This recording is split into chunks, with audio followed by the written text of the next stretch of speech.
Ya. Entonces, pasados los 5 minutos, les quiero dar la bienvenida a... Vamos a poner, espérenme un segundito para poner a Delio. Ya, les doy la bienvenida al curso.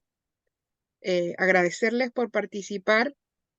Les voy a comentar un poquito del curso. Este curso está, se va a impartir en 6 clases en vivo, en modo online. Estas 6 clases se van a dividir en los días miércoles y lunes, pero por esta semana vamos a tener clases el día lunes, martes y miércoles, ya que el día 11 decidimos cambiar esa clase por la contingencia que va a haber ese día. Eh, yo les voy a enviar, por eso les envié un correo que en un link se pudieran inscribir en un grupo de WhatsApp que tenemos para yo irles mandando los calendarios, las informaciones importantes. También les envié un correo con los pasos a seguir para crearse un usuario. Los que no pueden, me pueden ir escribiendo, me van diciendo, ¿sabes qué, Jessica? Yo no puedo y yo no tengo ningún problema en ayudarlos. Les comento igual que este curso es financiado por el Servicio de Previsión Social con los fondos de educación previsional, FEP. Es un curso que está centrado en que podamos explicarles a ustedes, con la ayuda de nuestro profesor Delio, que está por ahí, sobre previsión social. Así que, Delio, no sé si quieres hablar, quieres decir algo. También les quiero pedir que seamos muy, a ver, ¿cómo se los digo para que no suene feo? Que seamos responsables con nuestra asistencia. Son solo 6 clases, entonces si ustedes faltan a una, baja mucho su porcentaje de asistencia.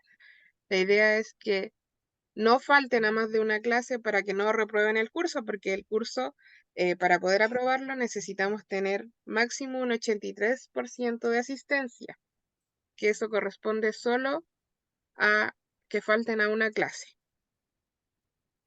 Y vamos a tener dentro del curso pruebas. Van a ser 2 pruebas que van a estar en la plataforma, más una prueba de entrada que yo les voy a enviar un link para que ustedes puedan hacer esa prueba, y una prueba de salida que yo igual les voy a enviar el link para que puedan hacer esa prueba. Así que seamos responsables en la asistencia y en las pruebas. Y Delio, ¿estás ahí? Les presento al profesor Delio Cubides. Por aquí ando, Jessica. Por ahí anda Delio.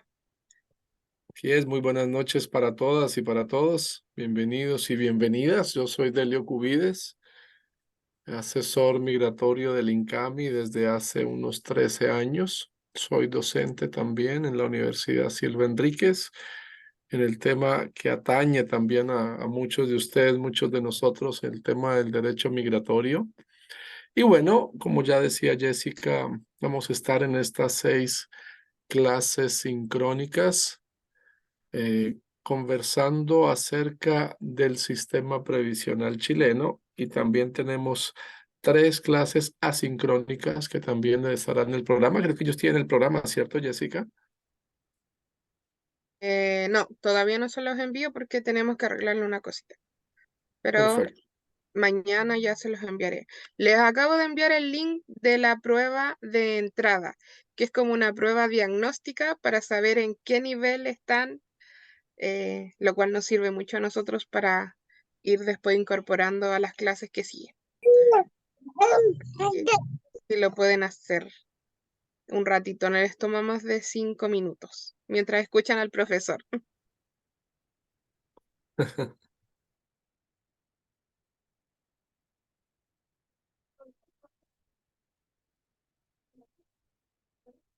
¿Qué otra cosa teníamos que aclarar? Bueno, con Delio tenemos una lógica para trabajar, que es que él da la clase y al final dejamos un tiempo para preguntas. Las pueden escribir por chat o depende de nuestro tiempo, vamos levantando la manito y contestamos las preguntas. Las preguntas siempre tienen que ser relacionadas a la clase. Según lo que hable el profesor, ustedes van aclarando sus dudas. Así que, Elizabeth, envío el link por aquí, por el chat, está un poquito más arriba. Lo vuelvo a enviar. Y te los voy a enviar al grupo de WhatsApp también. Los que no estén, me avisan para yo poderles enviar el link del grupo de WhatsApp.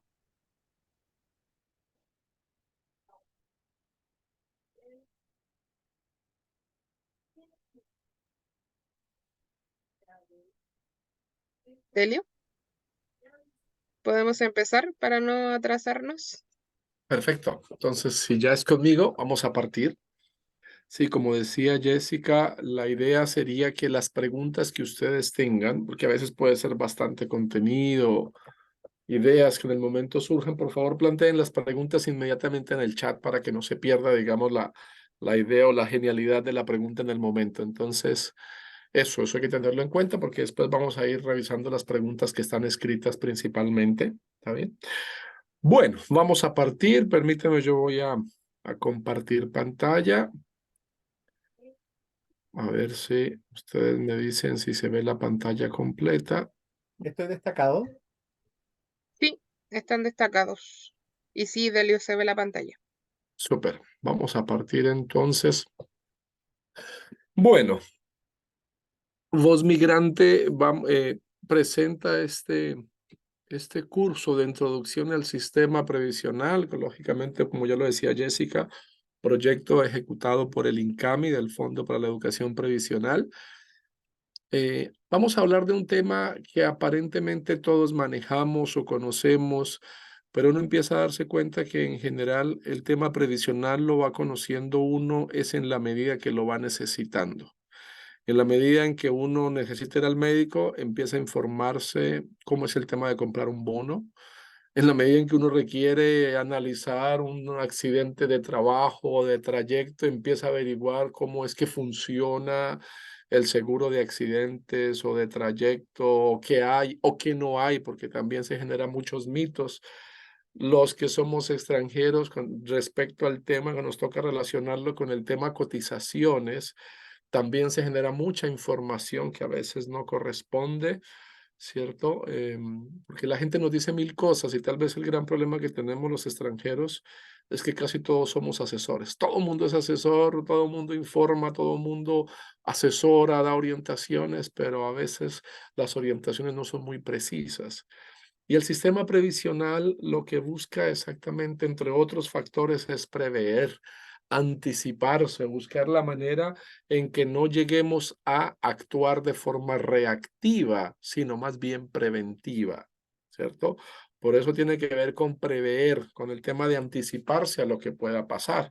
En pocas palabras, uno pudiese decir que el sistema previsional es un sistema porque es un conjunto de mecanismos que se articulan para cubrir las que podemos llamar como las mejores, con las mayores contingencias que como personas podemos tener: estar enfermos, accidentarnos, tener un niño que se nos enferme, una situación de parto, llegar a nuestra vejez. O sea, no todos los días llegamos a la vejez, no todos los días llegamos al tener una situación que nos declare invalidez o parcial o total, en fin.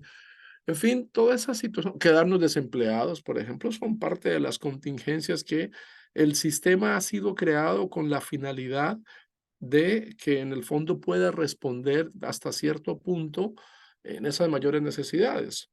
Es un sistema perfectible, es decir, no es perfecto, está en la marcha y en el camino, porque ningún sistema, hasta ahora creo que no tenemos ninguna experiencia de un país que diga: encontré la fórmula para crear un sistema previsional de 3 patas, 5 patas o 6 patas que va a ser perfecto para solucionar el tema de pensiones fantásticas, atención médica fantástica, asegurados fantásticamente. En fin, no existe. Cada país, lógicamente, de acuerdo a sus situaciones y a sus necesidades, va y a los recursos que tenga, va implementando sistemas que puedan también ir mejorando las condiciones de los trabajadores y en buena medida, pues también muchas cosas, eso lo sabemos también por historia, muchos de los derechos también de los trabajadores al día de hoy han sido conquistados a través de muerte, de sangre, de dolor.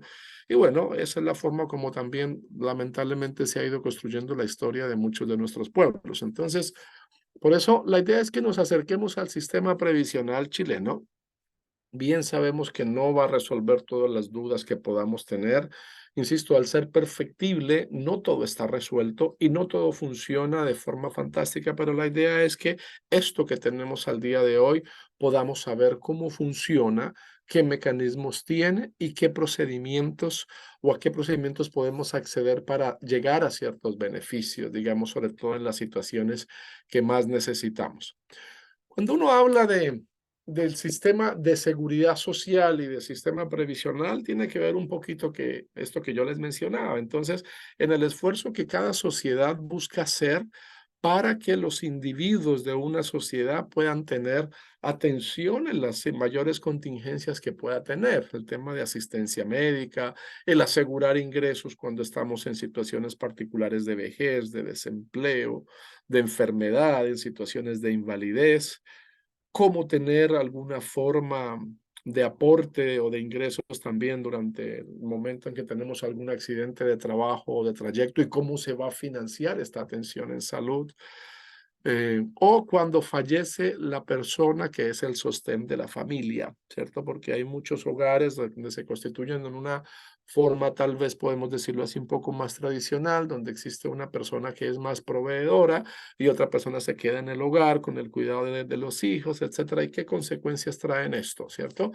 Entonces, cuando uno habla de un sistema previsional, tiene que ver con qué forma el Estado se anticipa y se organiza para dar protección y seguridad social a todas las personas. Es decir, que todos los miembros de la sociedad puedan acceder a un estilo de vida seguro, de alguna forma. Cuando uno dice seguro, tiene que ver con protección, ¿cierto? En estas mayores contingencias que el ser humano puede tener. Todos hemos escuchado en verdad esta afirmación de que todo ser humano tiene derecho a la seguridad social, pero uno va a ver en verdad en la práctica el que tenga un derecho no significa, o sea, que tengamos derecho a, no significa que todos lo gocen, que todos tengan el derecho a disfrutarlo en este momento, porque incluso el sistema previsional, como muchos países, como el de Chile, digamos, funciona de dos formas. Uno, cuando yo soy contribuyente, que en Chile se le llama cotizante, o cuando no soy contribuyente. Siempre hablamos en el tema salud, el tema de FONASA A indigente y FONASA B, C o D, que tiene que ver con las personas que son contribuyentes, digamos así, eso en algún momento también lo vamos a tocar, pero la idea es que nosotros sepamos que por el hecho de ser humanos, todos tendríamos derechos, el derecho a acceder, digamos, a los beneficios que el sistema puede darnos. Y esto es lo que nos dice también en buena medida más de los 20 principios que definen o que dan una definición un poco más clara de lo que se entienda por seguridad social, ¿cierto? Desde la OIT, ¿cierto? Que en pocas palabras uno puede llegar a la conclusión de definirla como aquella protección que una sociedad debe proporcionar a sus individuos y los hogares para asegurar el acceso a asistencia médica y garantizar la seguridad del ingreso, ojo, en particular en casos de vejez, de desempleo, de enfermedades, de invalidez, de accidentes de trabajo, de maternidad o pérdida del sostén de la familia, como ya lo mencionábamos. Entonces uno dice, bueno, si todos tenemos el derecho a acceder al sistema previsional o a la seguridad social, bueno, este sistema está definido en buena medida por principios, ¿cierto? Que incluso la Organización Internacional del Trabajo nos ayuda a colocar para fundamentar la seguridad social. Pero esos 20 principios vamos a destacar 4, principalmente estos que ustedes ven ahí, ¿cierto? Antes de que hagamos una presentación de cómo funciona el sistema previsional chileno, que en pocas palabras yo siempre lo defino así, es una gran mesa, una gran plataforma con 4 soportes o 4 patas que la idea es que podamos conocer o profundizar. Entonces, ¿por qué las personas y por qué las sociedades, digamos, llegan a la conclusión de que debemos, digamos, organizarnos? Porque entendimos que como individuos puede ser mucho más difícil afrontar estas situaciones. Por eso establecemos incluso principios y la OIT nos ayuda a definir esos principios que lleguen a ayudar a fundamentar el por qué es necesario, digamos, que entre todos apoyemos la construcción de este sistema. Hay el principio de solidaridad, el de participación, el de universalidad y el de igualdad, que son términos que uno los mira y pareciera que a grosso modo todo el mundo los entiende. O sea, pero si uno se pregunta qué significa el ser solidario en la seguridad social, qué significa participar en la seguridad social y qué significa que la seguridad sea universal e igualitaria para todos, bueno, a lo mejor al entrar en una definición puede ser mucho más complicado. Pero cuando uno habla, por ejemplo, de solidaridad, que cuando uno habla de seguridad social, como que el término solidaridad aparece rápidamente, se puede decir que hay 5 formas de entender la solidaridad en la seguridad social, ¿cierto? Y sobre todo la OIT nos la define como que la solidaridad tiene que ver en 5 formas de equilibrio. 5 formas, mayormente. Equilibrios inicialmente entre las personas sanas y las personas enfermas. Es una primera forma de equilibrio si queremos hablar de solidaridad. Entre jóvenes y ancianos. Segunda medida. En tercera medida, entre personas de diferentes ingresos. Tercera medida. Entre los que más tienen y los que menos tienen. Y finalmente, solidaridad geográfica, es decir, entre regiones. En un país como Chile, uno tiene claro que el nivel de acceso a ciertos derechos sociales en las regiones tal vez no es el mismo que en la capital o en las grandes ciudades. Por eso que si uno quiere pensar un sistema que sea solidario, tiene que ver que busque equilibrar las situaciones de, como ya lo mencionábamos, entre personas sanas y enfermas, entre jóvenes y ancianos, entre personas con diferentes ingresos, que sería como los que más tienen y los que menos tienen, y el tema de la solidaridad geográfica, de qué forma también se comparte en igualdad de condiciones, ¿cierto? O las comunas que más tienen pueden aportar a las otras que a lo mejor menos tienen y viceversa, ¿está bien? Entonces, aplicar a la solidaridad como principio al sistema de seguridad social, podemos verla en estas 5 formas de equilibrios. Participación, ¿qué significaría que el sistema de seguridad social me da participación?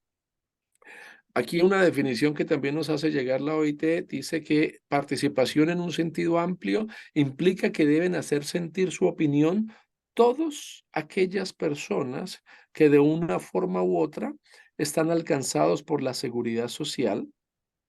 Hay participaciones informativas, consultivas, asesoras y directivas. 4 formas en que en el fondo yo como usuario puedo acceder, digamos, o a medir mi nivel de participación, bien sea cuando yo requiero y recibo información, cuando yo consulto y tengo una respuesta satisfactoria a mis dudas y preguntas que yo tengo, cuando yo recibo asesoría y cuando también la directiva se pronuncia al respecto de ciertas situaciones para hacernos entender cómo funciona, digamos, este sistema. Entonces, cuando uno habla de participación, tiene que ver con la posibilidad de acceso a información y a mecanismos de gestión de esa misma seguridad social. Y cuando uno habla de universalidad como principio en la seguridad social, ahí nos dice la OIT, la seguridad o mejor, la universalidad en la seguridad social tiene 2 grandes líneas o 2 grandes vertientes. Una es la objetiva y la otra es la subjetiva. La objetiva quiere decir que la seguridad social debe cubrir todas las contingencias, es decir, todos los riesgos a los que se expone el trabajador o la trabajadora, a las que están expuestas las personas en la sociedad, ¿cierto? Es decir, debe cubrir todas esas contingencias de forma equitativa. Esa es la objetiva, o sea, que con igualdad, digamos, tienen que cubrir eso. Y la subjetiva es que todas las personas deben estar amparadas por la seguridad social, principio que deriva de su naturaleza y del derecho humano fundamental. O sea, lo objetivo es que todos tenemos también el derecho a ser parte de, no solamente de palabra o desde lo objetivo, sino que como persona eficientemente yo diga, sí, aquí yo estoy inscrito, aquí yo hago parte, aquí yo tengo derecho a este beneficio o a este otro cuando lo vaya a requerir. Y en cuanto a igualdad, cuando uno define el principio de igualdad aplicado a la seguridad social, uno bien puede decir que implica que todas las personas deben ser amparadas igualitariamente ante una misma contingencia. ¿Qué significa el hecho de que yo me atienda en el médico por tal situación y por qué hay una diferencia, por ejemplo, o de trato o de calidad o de arancel en una persona que conmigo, ¿cierto? Si se supone que por tema de igualdad todos debiésemos tener o estar amparados de forma igualitaria y acceder desde las mismas condiciones y mismas posibilidades y mismos derechos. Pero como veremos posteriormente, esta igualdad puede generar algunas diferencias, digamos que en el paso a paso lo vamos a ir entendiendo, y en segunda medida, cuando uno habla de igualdad, pues en el fondo, si estamos hablando que toda persona debe tener un trato igualitario, digamos, no solamente ante la ley, sino aquí ante el sistema previsional y al sistema de seguridad social, significa que queda prohibida y excluida cualquier forma de discriminación. En el caso de nosotros los extranjeros, pues lógicamente queda excluida cualquier forma que implique la mención simple al hecho de decir los extranjeros no tienen derecho a... No, falso, porque en buena medida hay que decir que el sistema previsional chileno aplica en igualdad de condiciones a las personas eh, chilenas como las personas extranjeras. Sin embargo, existen algunas situaciones particulares que tienen que ver con el cumplimiento de otras normativas como la ley de migración y si tengo permiso o no para trabajar. Sin embargo, aunque uno como extranjero no tenga el permiso para trabajar, en el tema de derecho laboral, los abogados saben más que yo de esto, en el tema del derecho laboral ustedes sabrán muy bien que prima en lo que se entiende como la primacía de la realidad, es decir, que aunque yo fuera un trabajador, aunque no tuviera documentos en Chile, pero si se evidencia mi situación de trabajador, eso genera las condiciones, digámoslo así, normales para que yo tenga cobertura sin discriminación. Es decir, el hecho de que no exista un contrato de trabajo escriturado, el hecho de que yo no tenga documentos, pero si se cumplen las condiciones mínimas de una relación laboral, como veremos más adelante, el tener una jefatura, subordinación, dependencia, cumplir unas funciones, un horario, recibir una remuneración a cambio, aunque no haya algo escrito, aquí primaría la realidad sobre el papel, es decir, no es necesario que haya un contrato escriturado para que en el fondo se pueda decir que esa persona es un trabajador o una trabajadora, ¿cierto? Entonces, en cuanto al tema de igualdad de nosotros los extranjeros, digamos, no puede existir, digámoslo así, bajo ninguna medida y sin ningún permiso, el tema de pensar que porque es extranjero no le corresponden derechos. Una cosa puede ser ignorancia, que la persona desconozca la ley, otra cosa puede ser mala fe, que el empleador conociendo la ley y sabiendo que pudiese incorporar a una persona no lo haga por ahorrarse una platica, pero que en pocas palabras eso tiene que ver un poco hasta con explotación laboral y demás. Bueno, estos cuatro principios nos ayudan un poco a entender o a ir viendo para dónde va la seguridad social. O sea, tiene que ver con una forma de solidaridad, de participación, de universalidad y de igualdad. Y estos son solo apenas 4 de los 20 principios que la OIT nos define o nos ayuda para, digamos, para cimentar la estructura de un sistema previsional. Vamos a ir acercándonos ahora paulatinamente al sistema previsional. ¿Por qué un sistema previsional? Bueno, esa es la pregunta que todos nos hacemos. Y es en el hecho de que, digamos, todos los seres humanos no son tan precavidos o no somos tan precavidos para anticiparnos a responder ante ciertas contingencias. Es decir, pocas veces es la persona que se le ocurre pensar un día me voy a morir y quiero dejar todo por escrito para que todo quede estipulado y no generar dolores de cabeza a los que quedan. En el caso de uno como trabajador, uno tiene que pensar el hecho de que, o el Estado sabe que en el fondo En el fondo, las personas, de alguna forma, cuando no tienen otra forma de ayuda, van a recurrir a las autoridades, al sistema social, a las ayudas sociales del Estado. Entonces, el Estado, de alguna forma, fue creando, esto tiene que ver un poco con la evolución de distintas formas de vida y de civilización y de gestión. En nuestros días, pues, se ha ido creando un sistema que se va mejorando en el tiempo, que, como vamos a ver, también ha ido cambiando, está cambiando. Ahora tenemos una propuesta de reforma, por ejemplo, en torno al sistema pensional, el sistema previsional en cuanto a pensiones. O sea, es para entender que nada está escrito sobre piedra, y las condiciones laborales y las condiciones materiales y físicas de los trabajadores van cambiando. Las tecnologías al día de hoy nos están generando formas de enfermedad que no existían 20 o 30 años atrás. El uso de audífonos, el uso de pantallas, el uso o sea, están afectando nuestra visión, nuestros oídos, nuestra columna, nuestra postura, que en el fondo esta generación tal vez no lo sabe, pero que tal vez vamos a desarrollar enfermedades en nuestra vejez o en nuestro futuro que tal vez nuestros abuelos no tenían, o nuestros padres, fruto un poco de la forma de desarrollo de sociedad que tenemos en nuestros días.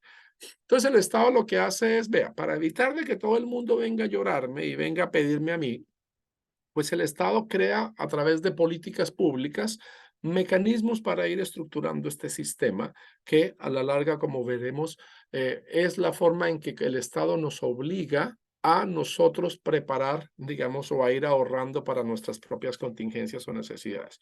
Y es para evitar esto que mencionábamos, el hecho de que, o sea, la gente se compra un seguro contra, yo siempre uso ese mismo ejemplo, pero nos ayuda a ilustrar mucho.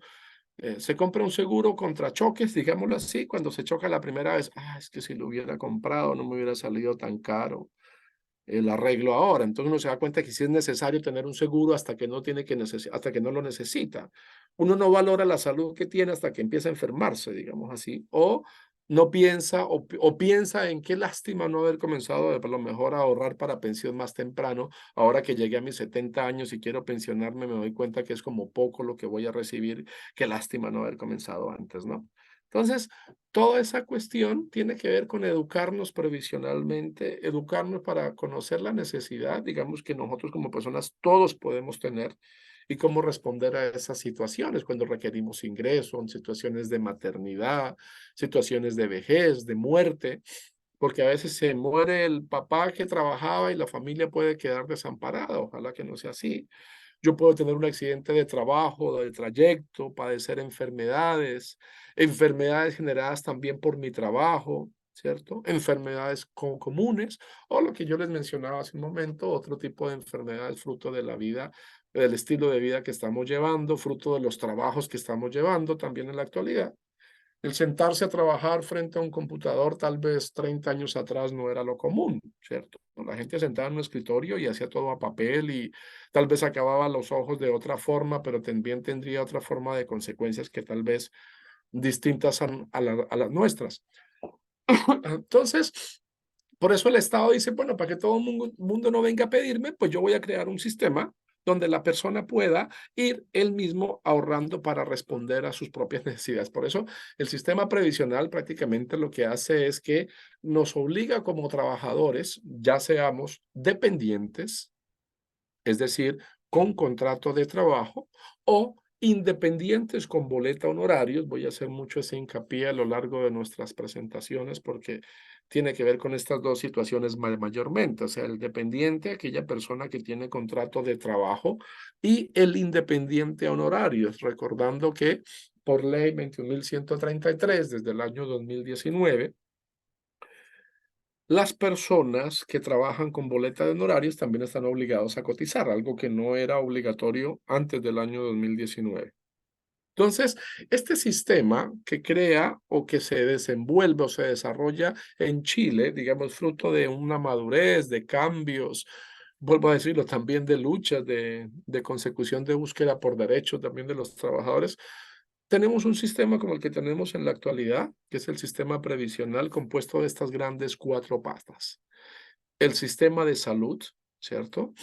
Que podemos acceder todas las personas, incluso las personas que somos extranjeros, cuando no tenemos incluso documentación en la ley 21.325, yo siempre digo que lo voy a consultar y se me olvida, entre los artículos 15 o el 17 está considerado, digamos, casi que el acceso universal al tema de la salud sin condición ninguna. Es por ello que prácticamente, y eso lo veremos en su momento, aunque parezca paradójico, en la actualidad es más fácil afiliarse al sistema previsional, o mejor, al sistema de salud, sacando el RUT provisorio en el consultorio médico cerca donde uno viva.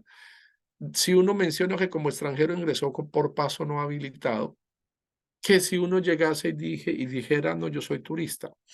¿Por qué no es tan fácil que nos afilien al sistema o nos den un RUT provisorio para atendernos en salud si yo digo que soy turista? Porque aquí hay un pequeño amarre o una falta de conversación entre la aplicación práctica de incluso la normativa en materia de turismo y el Ministerio de Salud, en la medida en que, si bien es cierto, la ley de extranjería y la Constitución y todo consagran el derecho a la salud, lógicamente, cuando una persona menciona que es turista, a veces el trabajador social le dice no lo puedo afiliar ahora, porque si usted es turista, usted está en el país temporalmente sin ánimo de residencia, por consiguiente usted pudiese ser atendido, pero lógicamente se tendrá un cobro como si fuera particular. Eso en primera instancia. O en segunda instancia, al ser turista, se le podrá exigir que como turista debiese gozar o tener de un seguro de viaje de salud en forma internacional.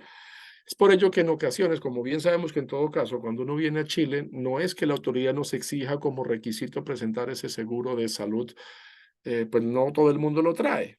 A veces las personas que tienen la posibilidad o son más precavidos, pues compran el seguro antes de venir a Chile, ¿ok? Pero no todo el mundo tiene el sistema de decir voy a comprarme el seguro para viajar a Chile mientras que sea turista. Entonces, por eso, en ocasiones el funcionario del CESFAM o del Centro de Salud Familiar de la comuna donde yo vivo, me dice, lo puedo atender, pero tal vez no se le vence el turismo. Esto ha sido una pequeña descoordinación en la medida en que desde el año 2018 tampoco se puede condicionar el acceso a la salud al hecho de mostrar un documento vigente en Chile. Por eso, porque está consagrado también, no recuerdo con claridad, el 15 o el 17, artículo 15-17 de la ley 21.325 de Migración y Extranjería, ¿cierto? El acceso a la salud. ¿Bien? Entonces, en Chile tenemos un sistema de salud que puede incorporar incluso las personas migrantes, personas extranjeras, con esas pequeñas aprensiones, digámoslo así. Protege ante contingencias de enfermedad y también de maternidad. En su momento vamos a tocar ahorita cada uno de estos cuatro pilares del sistema previsional, pero tendremos un espacio y las clases nos van a ir mostrando como cada uno por partes. El sistema de pensiones en Chile, como ya lo mencionábamos, y ustedes podrán haber visto todo el tiempo, el gobierno está sentado en negociaciones con distintas instancias de la sociedad, de la oposición, ministerios y demás, relacionados a cómo reformar el sistema de pensión en Chile. Sin embargo, el sistema que tenemos protege ante contingencias de vejez, invalidez y muerte. Una parte del sistema que es el de seguridad y salud en el trabajo y tiene que ver con la protección y la cobertura ante accidentes o enfermedades laborales, pero también están las enfermedades, perdón, los accidentes de trabajo o de trayecto, ¿cierto? O, como también lo veremos, ahí está anidado cuando veamos el tema de seguridad y salud en el trabajo, la ley SANA. Ley SANA con doble N, que tiene que ver cuando yo como trabajador tengo hijos menores de edad con condiciones de salud muy complejas o complicadas o muy delicadas y la ley me da un nivel de protección y o de cobertura al respecto. Y la cuarta pata de la mesa, el seguro de cesantía, que me cubre cuando yo me quedo sin ingresos por haber perdido mi fuente laboral o haber perdido mi trabajo. Ahí lo interesante es que conozcamos de estos cuatro pilares cómo funciona cada uno, cómo se financia y en pocas palabras o a grosso modo, qué derechos me da. ¿Está bien? ¿Cómo se financia de manera general este sistema previsional que vimos que se compone de estos cuatro pilares? Bueno, se financia a través de las cotizaciones previsionales, digámoslo así.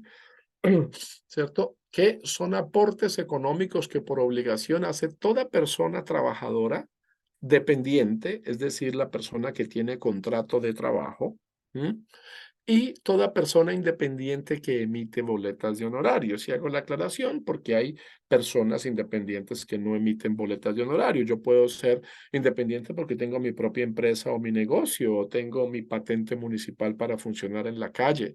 Entonces, depende de mí si yo cotizo de forma voluntaria o no, porque también, como veremos posteriormente en el sistema de pensiones, hay, digamos, la posibilidad, bueno, de pensiones no, el sistema previsional, yo puedo cotizar también de forma voluntaria, que a veces nosotros los migrantes lo confundimos, porque como es un requerimiento para optar a la residencia permanente, el hecho de acreditar solvencia económica, pensamos que el hecho de haberme quedado cesante, pero yo sigo aportando, no tengo ningún vacío, pensamos que eso también me da la posibilidad de optar a la permanencia definitiva o la residencia permanente porque tengo continuidad, desconociendo que aunque el sistema me permita a mí pagar cotizaciones como independiente, eso no significa que sea el criterio para optar a la residencia permanente, ¿cierto? Eso, claro, eso habría que verlo un poco con más cuidado, pero en el fondo hay que tener en cuenta que los únicos que emiten o pagan cotizaciones por ahora, lógicamente de forma obligatoria, son los dependientes con contrato de trabajo y las personas independientes que emiten boleta de honorarios. Para otro tipo de independientes, pues pueden hacer la cotización de forma independiente o incluso para la persona que ni siquiera tiene contrato de trabajo o que tampoco trabaja como independiente con boleta de honorarios, puede cotizar como independiente, pero insisto, eso no significa que ello le da el criterio de estabilidad laboral para posteriormente postularse a la permanencia definitiva o a la prórroga de visa, etcétera. Entonces, las personas que tienen contrato de trabajo, pues uno sabe que evidentemente mi empleador, como se dice, por nómina, me hace unos descuentos que son mis cotizaciones, digamos así, que el tema de las cotizaciones, una parte de las cotizaciones lo pago yo como trabajador y otra parte lo paga el empleador. ¿M? Pero la idea es que sepamos a grosso modo qué parte paga cada parte, digámoslo así, cuánto paga cada parte o el empleador o el trabajador, ¿cierto?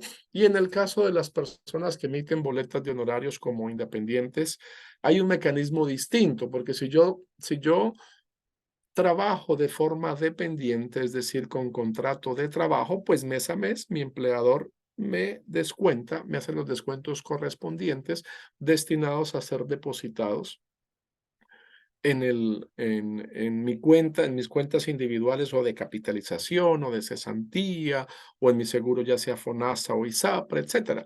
Y yo tengo cobertura prácticamente casi que inmediatamente cuando empiezo a pagar las cotizaciones. Sin embargo, las personas que trabajan con boleta honorarios bajo la ley 21.133, la ¿cómo se dice? El cálculo de las cotizaciones se hace con cargo a la declaración de renta que se hace anualmente sobre el año inmediatamente anterior. Ejemplo sea que durante marzo, no sé, marzo, abril, mayo, periodo, estoy dando un ejemplo, en que se abre el tema de presentación de la declaración de renta, pues la declaración de renta del año 2023 se hace sobre las rentas percibidas por boletas de honorarios durante el año 2022, se hace una síntesis y en base a todo el pago de los impuestos que yo hago, que para este 2023 el pago de la boleta de honorarios, del impuesto que yo pago, que me retiene el Servicio de Impuestos Internos, corresponde al 13%. Esto partió en el año 2019, perdón, se me borró por un momento el cassette. En el 2019, donde se pagaba el impuesto de la boleta correspondía al 10% y esto viene en aumento paulatinamente hasta el año 2028. Perdón, cuando llegaremos al 17%, donde ya prácticamente con este pago se alcanzará lo necesario para cubrir todo lo que ustedes ven aquí. Es que cuando uno paga cotizaciones ya sea como dependiente o como independiente, está, digamos así, financiando lo que corresponde a seguro de invalidez y sobrevivencia, SIS, seguros de accidentes de trabajo y enfermedades profesionales, acompañamiento de niños y niñas, este que yo les mencionaba como conocido como Ley Sana, el sistema de salud y el sistema de ahorro de pensiones. En el caso de quien emite boleta honorarios, tiene esta cobertura mediante esta parte del sistema previsional, pero la persona que tiene cotizaciones como dependiente, es decir, con contrato de trabajo, además de esto, pues tiene el fondo de cesantía, el seguro de cesantía, que es el que viene a financiar, si se requiere, situaciones de que yo me quedo sin empleo y por ende sin ingresos. Entonces, ¿cómo se financia el sistema previsional en Chile? Esta mesa grande de 4 pilares a través de las cotizaciones previsionales, en pocas palabras, que son pagas por el trabajador o por el empleador, pero también, como veremos posteriormente, hay una pequeña parte donde también el Estado contribuye, ¿cierto? En algún momento. Aquí hay una aclaración en azul. En el caso de los trabajadores que se integran por primera vez al sistema laboral, deben cotizar los 2 primeros años en la AFP. Esto también lo veremos más adelante, tal vez mañana, si no me equivoco, cuando vemos el tema de pensiones. Cuando se habla de las AFP, cuando hay, digamos así, estamos en un periodo de licitación. Es decir, existen 7 AFPs en Chile, que son instituciones o son organismos, si se pudiera decir así, privados, ¿cierto? Y cuando yo me incorporo por primera vez al sistema previsional, la pregunta que yo me hago es, bueno, ¿a cuál debo inscribirme? ¿Es en la que yo quiera? No. Si estamos en un periodo de licitación como el actual, licitación significa que se le otorga la concesión a determinada AFP durante 2 años para que toda persona que se incorpore por primera vez al sistema previsional tenga que afiliarse inicialmente en la AFP concesionada por un periodo de 2 años y después podrá cambiarse. En la actualidad, la concesión la tiene desde el 1 de octubre del 2021 hasta el 30 de septiembre del 2023 lo tiene AFP Modelo, porque la licitación se la ganó en atención a que tuvo en su minuto en la licitación el menor cobro de la comisión que cada AFP cobra por administrar nuestros dineros de las cuentas individuales, ¿cierto? A partir del 1 de octubre de este año, que termina el 30 de septiembre, la licitación de AFP Modelo, comienza AFP 1, porque, digámoslo así, en el juego de la licitación, la que cobró menor comisión y la que lanzó una comisión más baja, pues fue ahora AFP 1, ¿cierto? Entonces, a partir del 1 de octubre, toda persona que requiera incorporarse al sistema previsional chileno por primera vez, tanto nacional como extranjero, debe hacerlo en la AFP licitada. Posteriormente, después de los 2 años, si quiere cambiarse, bien puede hacerlo, porque ya es plausible hacerlo. Bueno, vamos a ver en pocas palabras o en así cómo funciona el sistema. Aquí está, miren la izquierda, vea, sistema de pensiones, sistema de salud, sistema de seguridad y salud en el trabajo y seguro de cesantía. Hay algunas diferencias cuando el contrato mío es indefinido, cuando el contrato mío es a plazo fijo o por obra o faena, o cuando se trata de una trabajadora o trabajador de casa particular.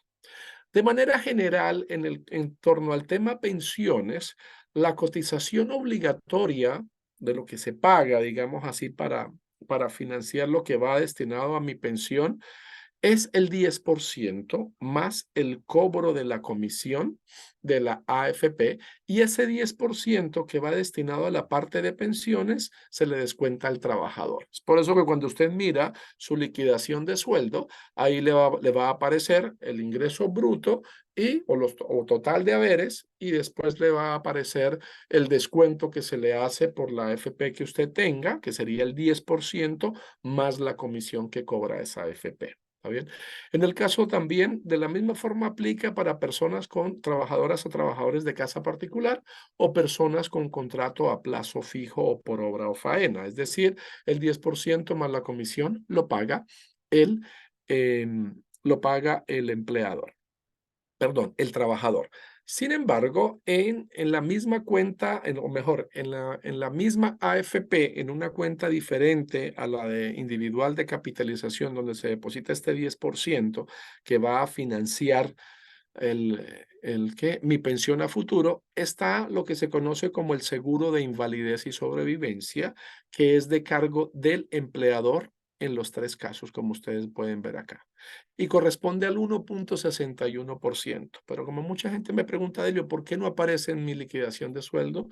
Muy fácil, porque este no es un descuento que se le hace a usted como trabajador. Eso lo paga el empleador. En su liquidación de sueldo aparecen el total de sus ingresos y los descuentos que se le hacen a usted. Entonces, es por ello que el seguro de invalidez y sobrevivencia, que es de cargo del empleador, no va a aparecer en su liquidación de sueldo. ¿Está bien? En cuanto a salud, FONASA, el cobro, como veremos también más adelante cuando veamos el tema salud, el cobro base, digamos, de lo que se cobra por salud es el 7% en FONASA. Sin embargo, si yo contrato una ISAPRE, como se trata de un contrato entre particulares, yo contrato un paquete de servicios a una institución de salud previsional o a un prestador, entonces normalmente yo voy a pagar el 7% y un poco más por el contrato de los servicios que yo acuerdo con esa ISAPRE, por ejemplo. En cuanto a FONASA, es el 7% y es igual para todo el mundo, bien sea con contrato indefinido o a plazo fijo o trabajador o trabajadora de casa particular. Pero si yo contrato en cualquiera de los tres casos una ISAPRE, pues el acuerdo del valor que yo contrate o el paquete de servicios lo hago con la ISAPRE, pero con toda seguridad va a ser mucho más que el 7% mínimo que me exige FONASA para acceso a salud. En cuanto a salud y seguridad laboral, lo veremos también en su momento, se paga el 0,93, que en los tres casos, contrato indefinido a plazo fijo y trabajadora de casa particular, en los tres casos eso es de cargo del empleador, el 0,93%, que esto va destinado, bien sea, si no se contrata una mutual, ¿cierto? Está la ASH, está la Mutual de Seguridad, está el IST o Instituto de Salud en el Trabajo, o el ISE, el Instituto de Seguridad Laboral. Si no se contrata alguna mutual, por ley, yo quedo obligatoriamente inscrito en el ISL. Hay que preguntarle, en este caso, al empleador en cuál, porque eso sí depende de la empresa, en qué mutual esté afiliada o en qué mutual él contrató, digamos, o bien sea la ASH o la mutual de seguridad o el IST o el ISL. A diferencia, por ejemplo, de que en cuanto al tema de pensión y de salud, mi empleador sí me tiene que preguntar a mí, porque eso sí es individual, a dónde lo afilio, a qué AFP lo afilio, o si en cuanto a salud, en dónde lo afilio, en ISAPRE o en FONASA. Y si es en ISAPRE, dígame en cuál. ¿Mm? A diferencia de esto, el tema de la mutualidad es el empleador el que normalmente contrata la mutual en sí misma. Y si no hay un contrato, pues lógicamente por ley estoy como trabajador en el ISL. Y el seguro de cesantía es el que tiene una mayor diferenciación en cuanto al aporte en los tres tipos de casos, bien sea por contrato indefinido, contrato a plazo fijo o trabajador o trabajadora de casa particular. Lo que se aporta para cesantía es el 3% del contrato. Sin embargo, si mi contrato es, como vemos aquí a la izquierda primero, indefinido, ese 3% se desagrega, donde cuando mi contrato es indefinido, el 0,6% se me descuenta a mí como trabajador y por eso ese 0,6% aparece en su liquidación de sueldo. Y lo restante, que sería el 2,4%, lo paga el empleador. Por eso es que ese 2,4% no aparece en su liquidación de sueldo, como tampoco aparece el 0,93 con cargo a la mutualidad que haya escogido, como tampoco aparece el 1,61 del CIS o Seguro Invalidez y Sobrevivencia. Ahora, en cuanto a cesantía, si mi contrato es por obra o faena o a plazo fijo, ¿cierto? El 3% en su totalidad lo paga el empleador. Ese 3% no me pueden descontar a mí cuando, insisto, el contrato es a plazo fijo, obra o faena. ¿cierto? En el caso de trabajadoras y trabajadoras de casa particular, desde el año 2020 se hizo una modificación cuando tuvimos todo el contexto de la pandemia, sobre todo porque ese tipo de trabajadores y trabajadores y trabajadoras de casa particular no tenían seguro de cesantía, sin embargo tenían otra forma de seguro que es lo que se llama la indemnización a todo evento, ¿cierto? Y corresponde al 4,11%, pero ahora, con la modificación que se hizo en el contexto de la pandemia, ese 4,11% se desagregó, en el cual el 3% va para el seguro de cesantía y el 1,11% va, que también es de cargo del empleador, va a una cuenta distinta de la de capitalización individual de pensión y de la del CIS o seguro de invalidez y sobrevivencia, que es la que se llama cuenta de indemnización a todo evento. Es decir, en la AFP, una trabajadora o trabajador de casa particular puede tener inicialmente tres cuentas. La cuenta de capitalización individual, donde va el 10%, el seguro de cesantía, que es financiado por el empleador con el 1,61% en una segunda cuenta distinta, y una tercera cuenta, que es la de indemnización a todo evento, donde en la actualidad se deposita el 1,11%. Cuando veamos ese tema, también de las trabajadoras de casa particular, también lo vamos a ir desglosando un poquito más, por ahora es un abrebocas. Entonces, a la izquierda ven ustedes los cuatro pilares del sistema previsional y aquí los tres tipos de forma de contratación y a quién se le descuenta cada cosa, si eso lo paga el empleador o eso lo paga el trabajador. Entonces, hay que diferenciar por los tipos de contrato, ¿cierto? Y lo que sea de cargo suyo es lo que aparece en su liquidación de sueldo mensual. Claro, ustedes me dirán, Delio, pero es que en ningún lado me aparece el CIS, en ningún lado me aparece en qué mutual estoy, y en ningún lado me aparece el 2,4. Usted tendría que ir a la AFP y consultar o a través de ahora en las plataformas con el root y la clave web, la clave de internet, normalmente uno puede saber si el empleador está al día en el pago de cotizaciones o si se atrasó o si hay el tema de cotizaciones declaradas y no pagas, porque también todas estas son variedades que hay al respecto. Pero aquí la idea es que tengamos claro con este cuadrito que este PPT lo van a tener ustedes también allí en la plataforma para que lo puedan consultar posteriormente. Esta clase también está siendo grabada para que ustedes la puedan a lo mejor ver posteriormente, pero aquí es la forma como podemos explicar de forma un poquito más fácil a quién corresponde el descuento de cada cosa. En otras palabras, el empleador no puede decirme que la totalidad de las cotizaciones se las descuenta al trabajador, no, o a la trabajadora, no.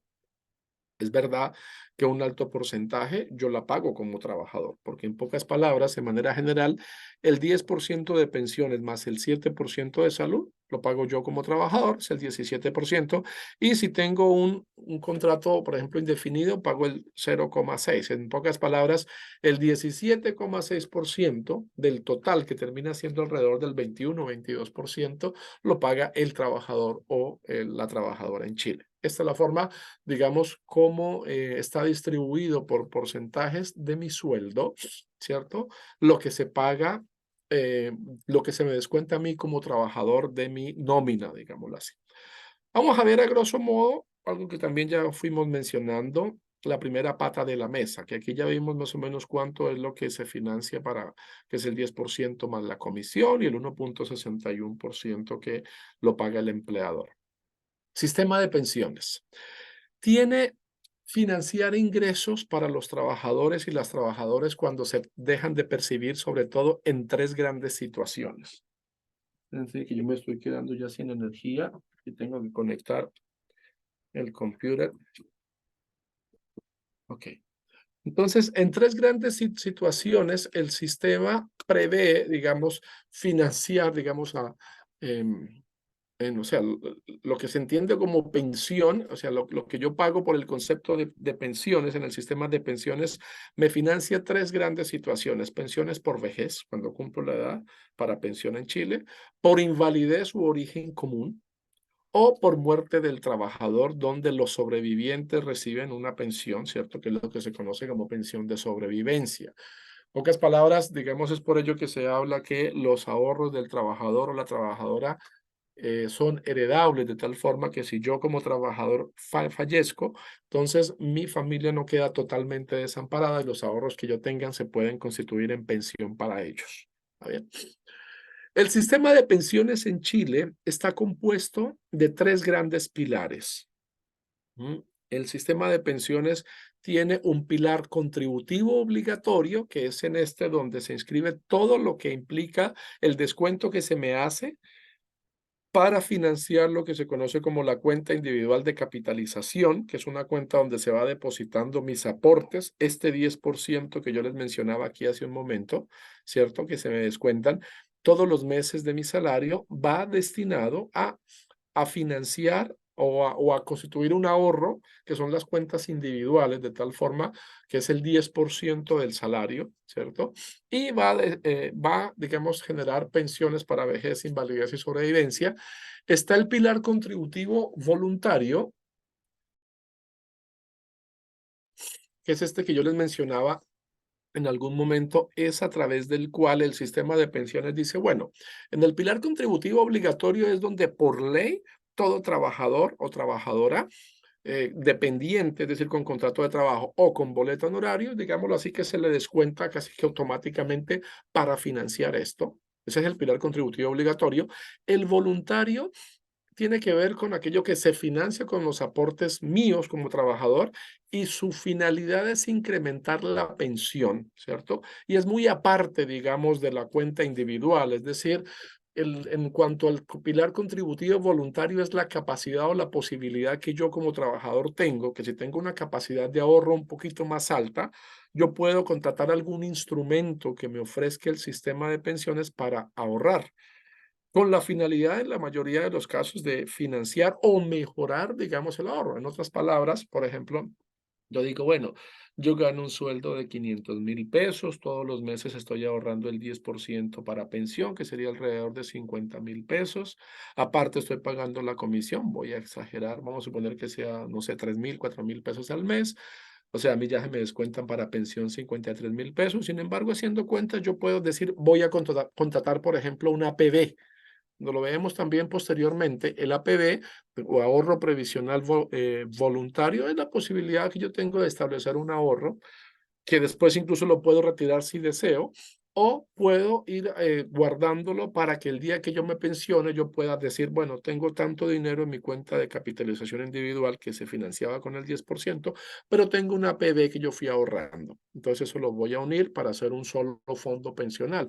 En otras palabras, el pilar contributivo voluntario es la posibilidad que me da el sistema para contratar instrumentos que tiene allí, como está la cuenta de ahorros, como está el APB, ¿cierto? El APB, lógicamente, el individual y el colectivo, que cuando veamos mañana el tema pensiones lo vamos a tocar mucho más ampliamente, y permite, en pocas palabras, mejorar los ahorros que yo tenga cuando me vaya a pensionar. Y el no contributivo solidario es el pilar que lo financia el Estado, es aquí donde no sale plata de mía como trabajador, ¿cierto? Y su finalidad es proteger a las personas que no tienen pensión o tienen montos insuficientes en sus cuentas previsionales, porque puede hacer que yo llego a mis 75 años y me voy a pensionar y a lo mejor no ahorré mucho o tengo muchos vacíos o lagunas laborales, entonces finalmente mis ahorros no son muy altos y lógicamente eso puede hacer que mi pensión sea baja o mínima. Entonces, aquí es donde las personas pudiesen apostarle, digamos, a la posibilidad de acogerse, si cumple también una serie de requisitos, acogerse, digamos, a lo que, por ejemplo, en la actualidad conocemos como la pensión garantizada universal o PGU, ¿cierto? A través de la cual, digamos, yo pudiese tener una pensión, insisto, si cumplo unos requisitos, o si mis ingresos por la pensión que tengo actualmente son muy bajos, por ejemplo. Listo, entonces esos son como los tres, ¿cómo no? Son los tres pilares del sistema de pensiones en Chile, el obligatorio, el voluntario y el solidario. Entonces, y como les decía, el primero, el obligatorio, es el que, digamos, se me descuenta a mí por nómina y va destinado a financiar pensiones de vejez, invalidez y sobrevivencia. El voluntario es la posibilidad de que yo pueda ahorrar un poco más y el no contributivo es la posibilidad que tuviese para acogerme a alguna forma de aporte del Estado, digamos, si cumplo ciertos requisitos. Sistema de salud y seguridad laboral. Como veremos, esto va por la ley 16.744, ¿cierto?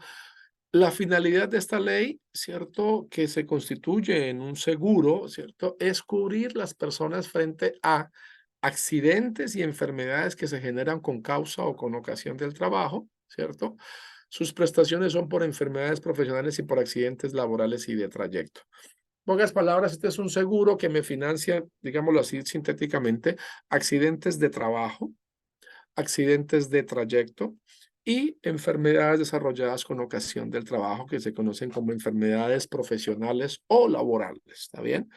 Entonces, el seguro de accidentes del trabajo y enfermedades profesionales es de cargo del empleador en el caso de quienes trabajan como dependientes con contrato de trabajo, como lo veíamos aquí atrás, ¿cierto?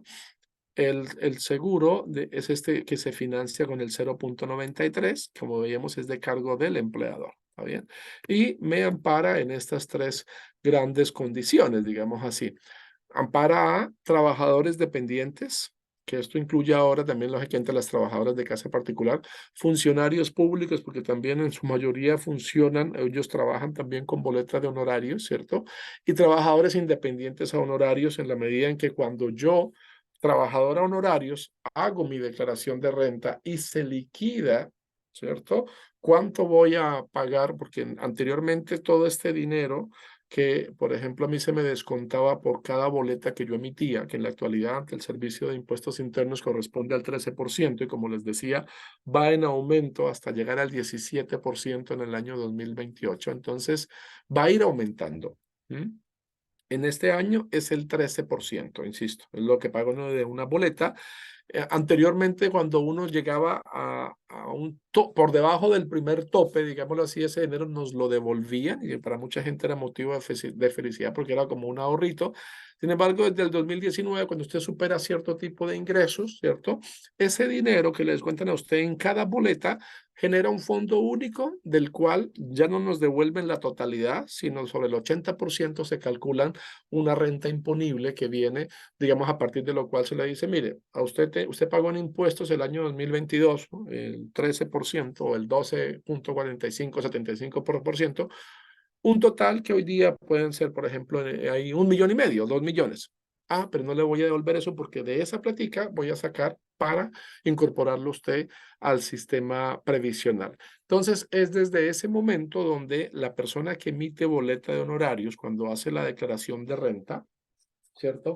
Queda incorporado al sistema previsional. Sin embargo, esa cobertura no es inmediata, sino se hace el año que yo hago la declaración de renta, la cobertura parte, ojo con esta fecha, el 1 de julio de ese mismo año y me cubre a futuro hasta el 30 o 31 de junio del año siguiente.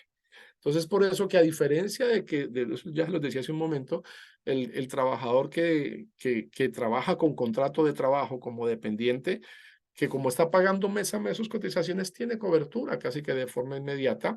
Si yo en este momento recién estoy emitiendo las boletas, ¿cierto? No me da cobertura de forma inmediata. Yo tengo prestación en salud o ahorro para pensión o cobertura en accidentes de trabajo o de trayecto cuando el próximo año, sobre las rentas de este año, yo haga la declaración de renta y desde el 1 de julio tendré cobertura de ahí hacia futuro.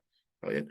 Esa es la gran diferencia, digamos, que hay. Pero trabajadores y trabajadoras con boletas horarios también, o sea, trabajadores dependientes y trabajadores personas que trabajen con boleta de honorarios también tienen la cobertura. ¿Qué beneficios da este seguro de enfermedades profesionales, de accidentes laborales y de trayecto y enfermedades profesionales? Cobertura médica, rehabilitación y medicamentos, licencias médicas, subsidios por incapacidad, que en el fondo la licencia de alguna forma es la posibilidad de ausentarme de forma justificada de mi lugar de trabajo, ¿cierto? Para no ser despedido. Y el subsidio por incapacidad también de alguna forma es la posibilidad de tener ingresos durante esos días en los cuales yo me encuentro ausente. Como veremos posteriormente, las licencias médicas no se pagan desde el primer día, sino salvo cuando son de más de 11 días. Si son de menos de 11 días, las licencias médicas se pagan a partir del cuarto o quinto día. ¿Está bien? Pensiones, porque yo puedo tener un accidente que me pueda dejar inválido o totalmente o parcialmente. Por eso la importancia de que también se esté pagando el seguro de invalidez y sobrevivencia, porque este ayuda a financiar, digamos, lo que pueda ser una pensión a futuro. Y el tema de prevención, perdón, el tema de prevención de riesgos laborales, que uno pudiese con la mutual que tenga contratada el empleador tener capacitación o información, o los trabajadores de una empresa tener la visita de un prevencionista, ¿cierto? Que nos ayude, digamos, en ciertas labores de mejorar la calidad de vida de los trabajadores, bien sea por las condiciones físicas o materiales del lugar de donde trabajemos, como el tema de pausas activas, los que trabajamos muchas horas sentados frente a un computador y demás, que, como siempre lo digo, no sabemos, pero posiblemente a futuro desarrollaremos enfermedades como consecuencia también de este tipo de vida que llevamos frente a un computador y demás. ¿Está bien? Entonces, el costo, digamos que es el 0,93, que es de costo del empleador, que es el que va a pagar esto del seguro de accidentes de trabajo, de trayecto o enfermedades profesionales, puede incrementarse de acuerdo a una tabla que existe en torno al nivel de complejidad o de riesgo que pueda tener ciertos trabajos. O sea, no es lo mismo quien trabaja a lo mejor en un aula de clase o frente a un computador en una oficina que quien trabaja, por ejemplo, en una mina, ¿cierto? Está más expuesto, digamos, o quien trabaja en construcción y demás. Es por eso que el costo de este seguro puede incrementarse. Cuando sucede un accidente de trabajo o de trayecto, eso lo veremos pasado mañana, lógicamente hay que presentar lo que se llama la denuncia individual de accidente de trabajo o de trayecto, en fin, por parte ojalá del empleador para que se activen, digamos, el mecanismo de atención que justifique, digamos, la atención de la persona y el acceso a los beneficios que otorga este seguro. Bueno, ya para ir cerrando, el sistema de salud en Chile se compone de una opción doble, podemos decirlo así, casi que mixto, porque yo como trabajador o como trabajadora puedo escoger si deseo el sistema público, el Fondo Nacional de Salud, ¿cierto? O el privado, una institución de salud previsional, ISAPRE, ¿cierto? Que ya les mencioné que lo que se cobra en el sistema público es el 7%, la ISAPRE con seguridad me puede cobrar el 7% y un poco más porque yo hago una contratación, yo hago un contrato, digamos, de que ellos me prestan ciertos servicios o paquete de servicios en salud por determinado costo. La gran diferencia también que existe entre uno y otro es sobre el tema de las cargas familiares, es decir, por ejemplo, en FONASA, yo puedo ser el trabajador y adicionar las cargas familiares en cuanto a salud, que no tienen que confundirse con los vínculos familiares cuando pido una visa, porque la gente me dice, Deli, es que fulanito, mi hija es mi carga. No, una cosa es que sea de carga para salud, otra cosa es que usted le solicite una visa a su hijo o a su esposa por vínculo con usted, que no tiene que ver una cosa con la otra. ¿Mm? Entonces, las cargas familiares, como veremos, se dan sobre todo en cuanto al tema salud. En el sistema público no genera un sobrecosto. Usted pagará como trabajador el 7% y se puede financiar sus hijos menores de 18 años o hasta los 24 si están estudiando, en fin, o sus padres sobre 65 años o su cónyuge. En cambio, sí, yo tengo contratado un plan de salud en una ISAPRE, lógicamente, cuantos más cargas familiares tenga, eso incrementa el costo del servicio. La ISAPRE me va a cobrar por el total de personas que haya y como bien sabemos también hay la diferencia en torno al hecho del sexo un poco del afiliado, porque es distinto afiliar a un joven de 16 años a una joven de 16 años que para el sistema, digamos, administrativo de riesgo de la ISAPRE va a decir, no, una mujer en edad fértil puede ser más costoso que un joven, por consiguiente, incluir a una mujer puede darme un costo distinto. Yo tengo una hija y un hijo, los dos de 16 años, puede ser que por mi hija yo pague un incremento de 80.000 pesos en el paquete de servicios y por mi hijo 40 o 50. ¿Por qué? Porque para ellos puede implicar la posibilidad de mayores costos. En fin, es por ello que hay condiciones que hay que considerar.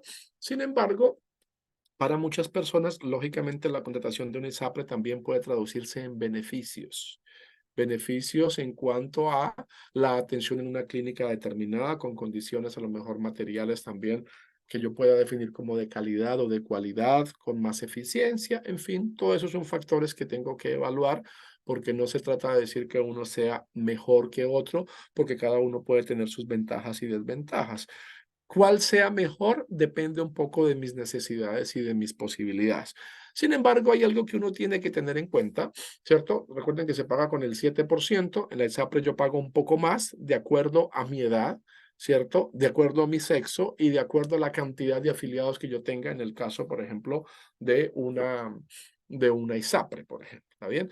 Sin embargo, en cuanto al sistema de salud, existe muy interesante la doble modalidad, es decir, existe la modalidad institucional y la modalidad libre de elección.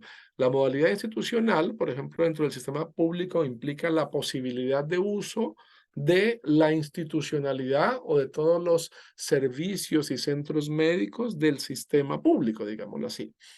CESFAM, consultorios, hospitales, todo lo que tiene que ver, pero está también la modalidad de libre elección. La modalidad de libre elección es la posibilidad de que yo siendo una persona, por ejemplo, afiliado al sistema público, no estoy casado solamente para atenderme con la modalidad institucional. Es decir, si yo estoy en FONASA, no necesariamente debo atenderme en la modalidad institucional, es decir, en los centros médicos del sistema público, sino que yo puedo escoger atenderme también en una clínica o con un prestador particular, ¿cierto?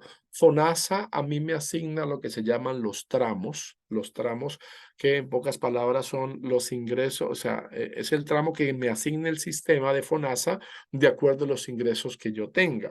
De tal manera que entre más sueldo tenga, yo voy a quedar en el B y tengo más sueldo en el C o tengo más sueldo en el D. Y eso es lo que hace que los copagos, cuando yo me atiendo, o por ejemplo, mi vecino y yo vamos al mismo médico, tenemos la misma edad, estamos trabajando en el mismo empleador, pero él paga por la consulta 17,000 pesos que en ese profesional y yo a lo mejor pago 13,000. Pero uno se dice, pero ¿por qué si somos el mismo empleador y todo? Lo que hay que tener en cuenta es la diferencia salarial y por lo mismo el tramo. Mi vecino paga más porque puede ser que él está en el tramo D. Yo tengo menos ingresos y por ello estoy en el tramo B o en el tramo C. Es por eso que mi copago puede ser menor. Es un poco también como lo vemos posteriormente, como el sistema me coloca de tal forma que los aportes o lo que yo hago como el copago, que es la diferencia en el precio de FONASA y lo que cobra el particular, ese copago que no financia, digamos, FONASA, lo pago yo como beneficiario. Depende un poco de mi tramo en el cual yo esté asignado por la franja salarial que yo tenga. También veremos, cuando veamos el tema salud, vamos a ver un poco hasta qué punto, cuántos ingresos debo tener para estar en el B o en el C o en el D. En FONASA no, porque FONASA es el sistema público que acoge a todas las personas que no son cotizantes. Entonces, cuando yo no estoy cotizando en el país, es por eso que yo lo que debo hacer es acercarme al consultorio médico o al CESFAM más cercano, a mi domicilio, inscribirme y hacerme atender allí, ¿cierto? Pero si yo estoy en FONASA A, no puedo optar a comprar bonos, es decir, no puedo optar a la modalidad de libre elección, sino debo optar únicamente a la modalidad institucional. ¿Está bien? Entonces, para ello dependo un poco de que el profesional que yo requiera, el consultorio me consiga la cita o me haga la interconsulta con el hospital o el consultorio donde posea ese profesional, y ahí dependemos un poco también de la capacidad de la institución para poder asignarme el profesional que yo requiera, ojalá dentro del tiempo que se requiera. En fin, el sistema de salud me permite escoger si yo quiero ISAPRE o si yo quiero FONASA, y tengo cada una tiene, como les decía, sus ventajas y sus menos ventajas, digámoslo así, pero el que yo escoja una o la otra no quiere decir cuál es mejor. Eso depende de mis necesidades y de mis posibilidades, porque yo puedo tener un excelente plan también en una ISAPRE de acuerdo a las necesidades que yo tenga. Mire, yo sí necesito porque tengo una condición tal o mi hijo o mi hija y requiero, no sé, un profesional semanalmente o al menos mensualmente para poder tener citas, y esa ventaja me la puede dar a lo mejor una ISAPRE tal. ¿Mm? O los altos costos que también implica, digamos, puede ser que la ISAPRE genere una cobertura mayor que la que me pueda dar FONASA. ¿Está bien? También veremos lo que está estipulado con el AUGGES, que es, digamos, aquella lista de enfermedades de mayor alto costo, donde o desde la ISAPRE o desde FONASA yo puedo quedar incorporado en el AUGGES, enfermedades de mayor complejidad o de mayor costo, que me permiten posteriormente tener mayor apoyo del sistema en cuanto a solidaridad y a igualdad, para que todo el costo no caiga sobre mi persona, y son cubiertas prácticamente por la modalidad, sobre todo institucional. Entonces, tener en cuenta esto, que yo escoja, por ejemplo, FONASA no quiere decir que esté casado solamente para atenderme con los centros médicos públicos. También puedo atenderme con un centro médico o con un prestador individual que esté adscrito a FONASA y pagar el respectivo copago. A ver. Bueno, el tema de los tramos, ya les mencionaba, FONASA A es el tramo que se le da a la persona que no está cotizando, pero que se afilia en el consultorio para tener prestación. La única diferencia es que no puede comprar bonos, ¿cierto? Y ahora, si yo soy una persona afiliada a FONASA, ¿cierto? Desde septiembre del 2022 está la ventaja que existe ahora del copago cero, donde las personas reciben atención gratuita en la red pública de salud. Es decir, si yo estoy afiliado a FONASA y me atiendo en la modalidad institucional, dentro, o sea, dentro del sistema público, el costo ya no tengo que pagar ningún copago, digámoslo así, porque es asumido totalmente en la modalidad institucional por FONASA. ¿Quiénes pueden ser carga? Bueno, eso también lo veremos más adelante, pero esto que ya les mencionaba, cónyuges o conviviente civil, pero tiene que haber celebrado el acuerdo de unión civil, hijos hasta los 18 años y mayores de edad hasta los 24, siempre que estén solteros y estudiando, nietos o bisnietos, huérfanos de padre y madre o abandonados por ellos, ¿cierto? O madre, en el punto 2, digamos, lo que veíamos aquí de hijos biológicos, sus padres los abandonaron y están ahora al cuidado, por ejemplo, de los abuelos. Madre viuda, ascendientes mayores de 65 años. Yo puedo afiliar a mi papá si él tiene 50 años, ¿lo puedo poner como carga familiar? No, no porque su papá todavía está en edad laboral. La pensión en Chile para los hombres es de los 65 años, para las mujeres de los 60, pero en el caso de poder poner a mi mamá y a mi papá como cargas familiares, ellos debiesen tener más de 65 años para que yo los pueda afiliar. Y niñas y niños huérfanos o abandonados en los mismos términos del punto 2 que veíamos acá, es decir, hasta los 18 años o hasta los 24, siempre y cuando estén solteros y estudiando y que yo tenga, lógicamente, en la carta de adopción de ellos totalmente. ¿Está bien? En el caso de quienes escogen el sistema privado de salud, pueden incorporar como carga médica a personas que no sean cargas legales, como las mencionadas acá.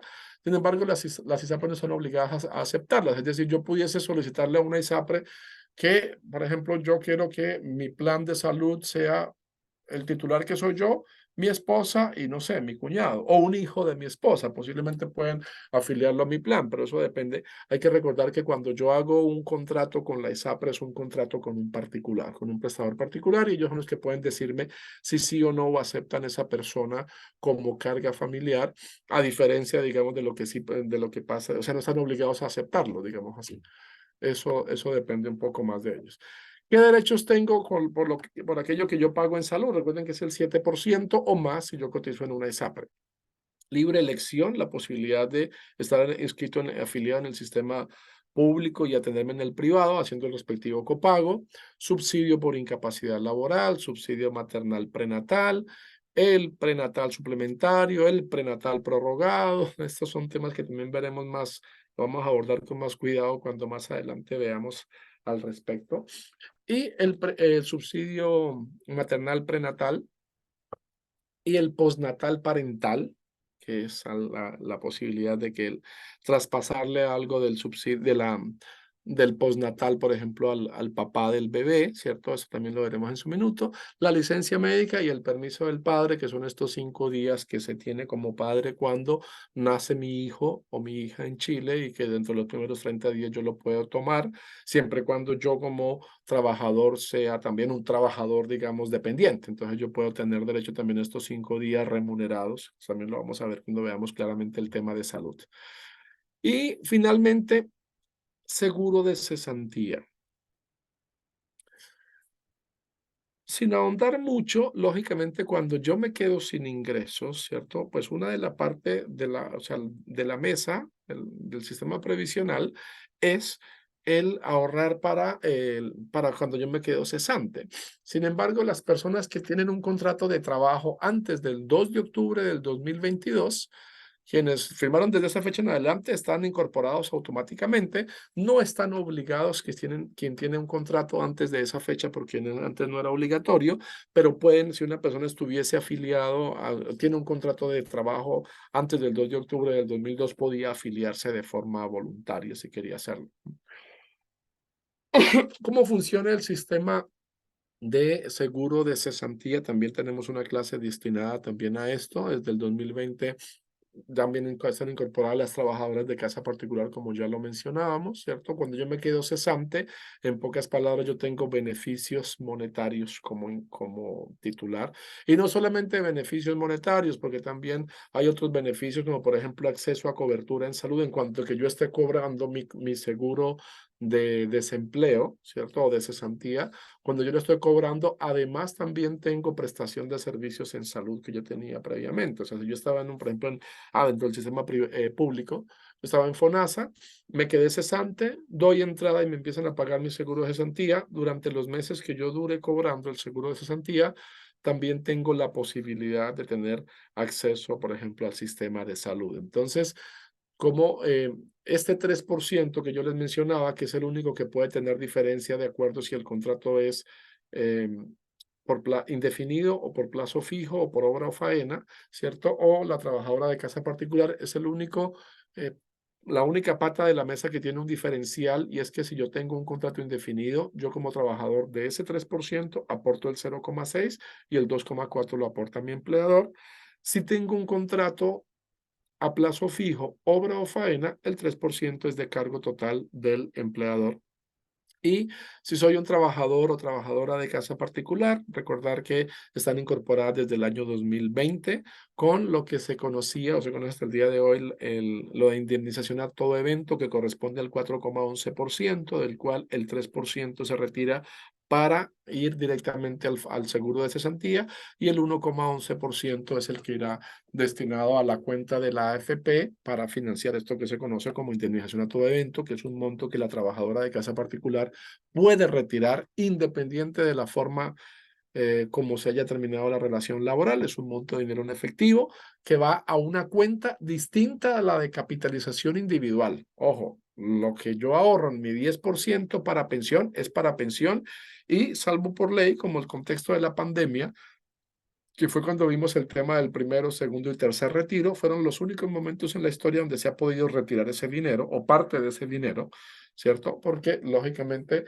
puede impactar a futuro en la pensión de los trabajadores y las trabajadoras. Entonces solamente se hace por ley, bajo un contexto propio y por fuerza de ley, digamos, en sí mismo. Entonces, el dinero de indemnización de todo evento es un dinero que se deposita en una cuenta de la AFP distinta de la cuenta de capitalización individual, donde se financia con el 10%. Y el caso del seguro de cesantía, pues insisto, va a una cuenta individual de cesantía, que cuando yo me quedo cesante, bajo ciertas condiciones, puedo solicitar mi seguro. Es decir, tener un acceso a ingresos mediante lo que yo tenga ahorrado en mi cuenta individual de cesantía, o también puedo hacer uso en determinadas condiciones del fondo de cesantía solidario. Es decir, cuando se termine el dinero que yo tengo guardado en mi cuenta individual de cesantía, puedo recurrir, insisto, si se dan ciertos términos y condiciones, al fondo de cesantía solidario. Es decir, continuar teniendo ingresos financiado con aportes también del Estado, mientras que yo que esté cesante. ¿Está bien?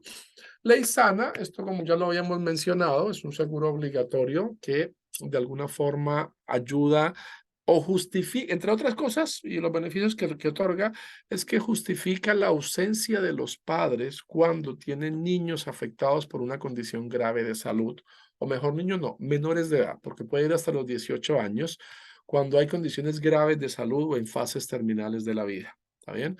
Entonces, cuando son accidentes de trabajo, de accidentes que el menor haya sufrido, puede hacerse hasta los 15 años, y si son una condición de nacimiento y demás, lógicamente puede ser hasta los 18 años, que yo como padre pueda ausentarme sin perder mi trabajo. Entonces, Ley Sana es un seguro obligatorio, ¿cierto? Que, insisto, como se menciona aquí, trabajadores, ¿cierto? Padres y tutores legales trabajadores padres de niños, niñas y jóvenes afectados por una condición grave de salud para que puedan ausentarse justificadamente de su trabajo por un determinado periodo de tiempo para cuidarlos, para prestarles atención o acompañamiento. ¿Está bien? Entonces, vamos a también abordar lo que implica este seguro de ley sana y cuáles son o en qué casos procede, como se menciona acá, enfermedades graves, tratamientos graves o, como os decía, fase terminal de la vida, cáncer y tratamientos destinados al alivio del dolor, trasplante de órganos sólidos y progenitores hematopoyéticos, fase terminal o estado de la vida y accidentes graves con riesgo de muerte. Esto que yo les mencionaba, que cuando un menor tiene un accidente de este tipo, lógicamente aplica cuando él tenga cuando tenga los 15 años. Bueno, en pocas palabras, lógicamente son distintos aspectos que el sistema de las cuatro mesas, perdón, de la mesa con los cuatro pilares que en el fondo nos ayudan a comprender el sistema previsional: pensión, salud, seguridad y salud en el trabajo y cesantía, ¿cierto? ¿Cómo funciona? Porque nosotros a veces ya somos trabajadores desde hace tiempo y nos descuentan una serie de unos montos que uno a veces los mira y piensa que eso es normal, pero no sabe a dónde va destinado eso. Entonces, la idea es que también con estas clases ustedes pueden acercarse al sistema, conocerlo, y muchos de ustedes con seguridad serán también capacitadores en materia previsional, porque en el caso, por ejemplo, personal, me atrevería a decirlo, muchas personas migrantes hoy día, después de mucho tiempo de vivir en Chile, se han preguntado, ya después de que ahora, después de mucho tiempo de vivir y trabajar en Chile, me dicen: Delio, yo me voy a regresar a mi país de origen, ¿cómo retiro mi plata o qué puedo hacer para llevarme, por ejemplo, mi plata? Yo les digo, no tiene la culpa, pero uno puede decir, lamentablemente esa pregunta tenía que haberse la hecho cuando recién usted llegó al país. Pero claro, hay otras prioridades. Uno a lo mejor a veces llega a un país como Chile o cuando uno migra pensando que va a estar poco tiempo. En fin, todas esas son situaciones que pueden variar y no siempre nos informan, digamos, de qué va a pasar con los aportes que yo haga y demás. ¿Está bien? Entonces, este es a grosso modo unos brochazos o pinceladas del sistema previsional en Chile, con la idea de que nos vayamos, digamos, familiarizando, y en las clases que vienen, en lo sucesivo, menos mal que ahora son seguidas, por lo menos estas tres primeras, que nos ayudan a tener un abordaje bien claro del sistema previsional. Mañana, por ejemplo, veremos el tema pensiones, ¿cierto? Y en el caso de los migrantes, que nos preguntamos siempre qué pasa con mis aportes, cómo retiro el dinero, me puedo llevar la plata en efectivo, qué pasa con los convenios internacionales y todo ello. Y bueno, o si no, qué pasa cuando yo quiero gestionar mi pensión o tengo dinero en mi país de origen y también acá en Chile. Entonces, son preguntas que nosotros debemos hacernos casi que todo el tiempo, ¿cierto? Pero, o planteárnoslas en algún momento, pero saber que el dinero que ya estamos aportando puede también nos puede dar un nivel de seguridad o de protección, porque para eso nos descuentan ese dinero, y saber a dónde va destinado ello.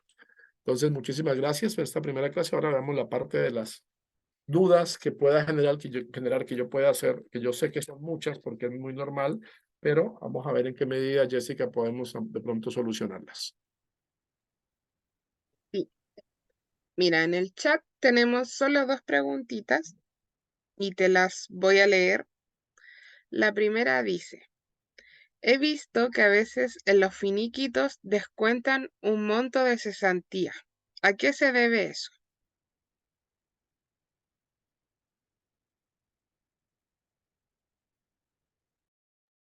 Uy, esa es una pregunta al hueso que me cogió muy desprevenido. Sí, dependiendo de la forma de la causal de la terminación del contrato de trabajo, se puede pedir lo que se entiende como la restitución de lo que el empleador aportó a la cesantía. Pero eso depende, es una pregunta que yo la quiero profundizar y prefiero dar una respuesta más adelante, porque evidentemente eso depende de las causales. No todas las causales, digamos, dan lugar a que el empleador pueda solicitar la devolución de los aportes que hizo, ese 2,4%. Como veremos posteriormente, el 2,4% que deposita el empleador también se desagrega dependiendo si el contrato es a plazo fijo o es indefinido, se desagrega, una parte va a la cuenta de capitalización, perdón, la cuenta individual de cesantía y otra parte va al Fondo Solidario de Cesantía, ¿cierto?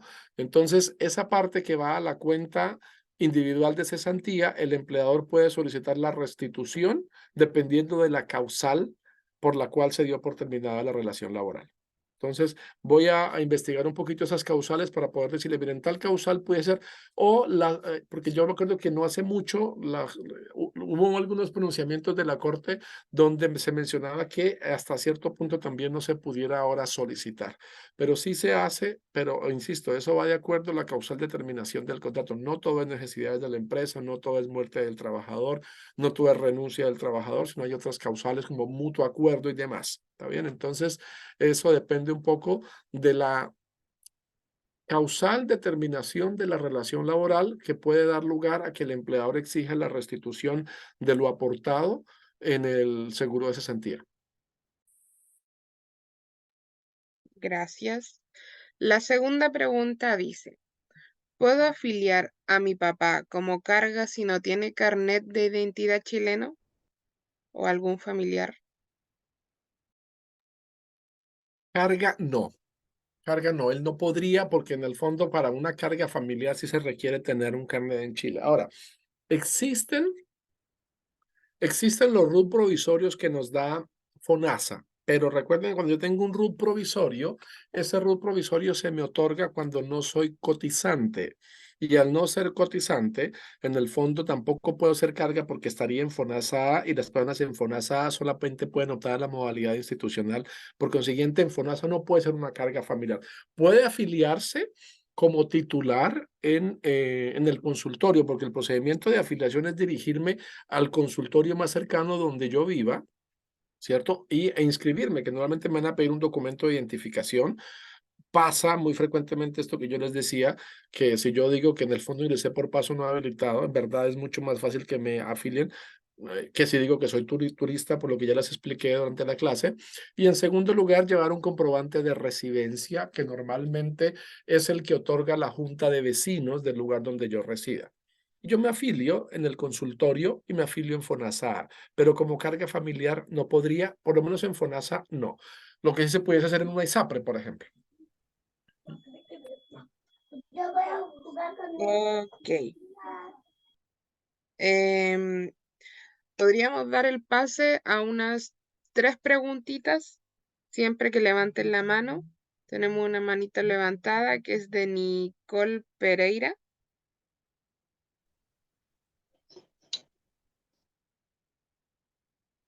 Hola, Hola, buenas noches. Quería hacer una consulta. Primero, un menor de edad, puede registrarse en FONASA si aún los padres no tienen RUT provisorio en este caso, porque hayan ingresado por un paso inhabilitado o que no estén registrados en FONASA por X situación. Sí, los menores de edad hacen parte de los grupos prioritarios de atención en salud, que son tres los grupos prioritarios: menores de 18 años, mujeres en situación de embarazo y adultos sobre los 65 años. Cuando se carece de una cédula, primeramente hay que, bueno, desde el punto de vista migratorio, todo menor de edad que ingrese a Chile, sea como turista o sea por paso no habilitado, puede regularizar su situación en el país si se tiene, ojalá, pasaporte y acta de nacimiento apostillada. Eso, digamos, ya lo sabemos. Pero independientemente de ello, el consultorio tiene que afiliar al menor de edad. A veces pasa que no se hace, pero es puro desconocimiento de parte de los funcionarios, sinceramente. Pero en el consultorio puede pasar por el calificador de derechos sociales, que es el trabajador o trabajadora social, quien tiene el deber de hacer la incorporación del menor de edad por el hecho de ser un menor de edad. Entonces, aunque sus padres no tengan documentos en el país y el mismo niño tampoco en su minuto, puede incorporarse, pero se tiene que otorgar este RUT provisorio que lo da FONASA. El RUT hasta ahora se demoraba, parecía bastante. Yo me enteré de buena fuente que ahora parece que comenzaron a agilizarse el otorgamiento de los RUT provisorios porque a veces se demoraban hasta meses en otorgarse. O sea, la persona iba al consultorio y se inscribía y tenía que esperar hasta que FONASA otorgase este RUT provisorio, pero escuché, de hecho, el viernes pasado de buena fuente del Ministerio de Salud la posibilidad de que se agilice ahora el otorgamiento de este RUT provisorio. Ya puede ser un poquito más rápido, pero sí, el menor puede sin ninguna duda. Ok, gracias. Mira, tenemos otra pregunta en el chat que dice, ¿puede un trabajador dependiente con RUT provisorio afiliarse al cesantía, al seguro de cesantía, supongo? ¿Y cómo es el proceso de afiliación? Buena pregunta. A ver si entendí. Es decir, una persona, por ejemplo, con ingreso por paso no habilitado, es lo que me pregunta, y que tenga el RUT provisorio, que es aquel RUT que otorga inicialmente, lo otorga la AFP. Hay que recordar que, vamos a decirlo así, sobre todo en el caso de lo que vemos en la actualidad con el tema migratorio de miles de personas con ingreso por paso no habilitado, que la pregunta que nos hacen es, ¿pueden trabajar o no? ¿Cierto? Y la respuesta es un poco dudosa, pero dudosa en la medida en que sí se puede, pero no se puede. Es decir, mejor, no es que no se pueda, sí se puede, pero no se debe, porque la persona que tiene ingreso por paso no habilitado está en medio de dos normativas. Uno, la laboral, y dos, la migratoria. La migratoria con claridad dice que no puede ejercer actividad remunerada quien no tenga documentos o esté habilitado para trabajar en el país. Punto. Que no tenga una visa para residir o que al menos la petición de visa ya haya sido acogida a trámite. Que son la habilitación, porque en la actualidad no existen permisos de trabajo en la nueva ley. Lo que existe es que la primera respuesta que yo recibo, teniendo una visa en trámite, ya me habilita para trabajar. Entonces, ¿cuál es el procedimiento? Hay miles de personas que están en esa situación y ¿qué es lo que hacen? Trabajan, ¿cierto? Pero lo que hace el empleador para poder cotizarles es hacerles un contrato de trabajo y con ese contrato la persona va a la AFP, tramita algo que se llama el NIC, número de identificador de cotización, que es lo que todo el mundo conoce como el RUT provisorio, que es un numerito que comienza con 33 millones y tanto o 44 millones y tanto, y con ese número ya se le puede comenzar a pagar cotizaciones. Es decir, con ese número el empleador ya puede, que se le otorga la AFP, ¿cierto? El empleador ya puede incorporarlo a Previred, por ejemplo, y esto incluye la posibilidad de que le pague todo el sistema previsional, o sea, que incluye pensión, salud, accidente de trabajo y de trayecto y seguro de cesantía. Lo que a veces tiene que hacer el trabajador por cuestión práctica es que cuando se hace el primer pago, dirigirse, por ejemplo, a FONASA y llevar, mira, aquí mi jefe ya me pagó por Previred el mes de julio. Entonces yo quiero que por favor utilicen el mismo número que aparece aquí, ese RUT provisorio, se utilice aquí en FONASA. Entonces, aunque yo hubiera tenido ya un RUT provisorio que me lo dio el consultorio médico, cuando yo empiezo a cotizar, yo paso de FONASA A, como no cotizante, a FONASA B, C o D. El tramo me lo da mi ingreso salarial, ¿cierto? Y yo puedo comenzar a cotizar. Lo que hace me toca es formalizar para que el mismo número que se me dio en la AFP se utilice en los demás entes del sistema previsional. ¿Cierto? Entonces lo que la gente a veces hace es llevar el comprobante de Previred, por ejemplo, a FONASA, para que, mire, yo ese número 33 millones y tanto corresponde a mi persona, Delio Cubides. Entonces, por favor, utilice el mismo número que están utilizando en FONASA, que están utilizando en la AFP. ¿Está bien? Entonces, lo que hay que hacer a veces es eso, unificar los números en la institución, porque a lo mejor es lo que se llaman como los rezagos. Esos rezagos entran a las cuentas a nombre de Delio Cubides, pero sin ningún número. Entonces, para que se entienda que ese dinero pertenece a Delio Cubides, lo que se hace es llevar el documento para que la institución tenga claro y pueda asociar ese pago que aparece allí como rezago, o sea, sin ningún identificador claro más que mi nombre, a un número que permita que el sistema lo pueda gestionar. Entonces, es eso, ir a la AFP, incorporarse, pero para eso se necesita un contrato notarial.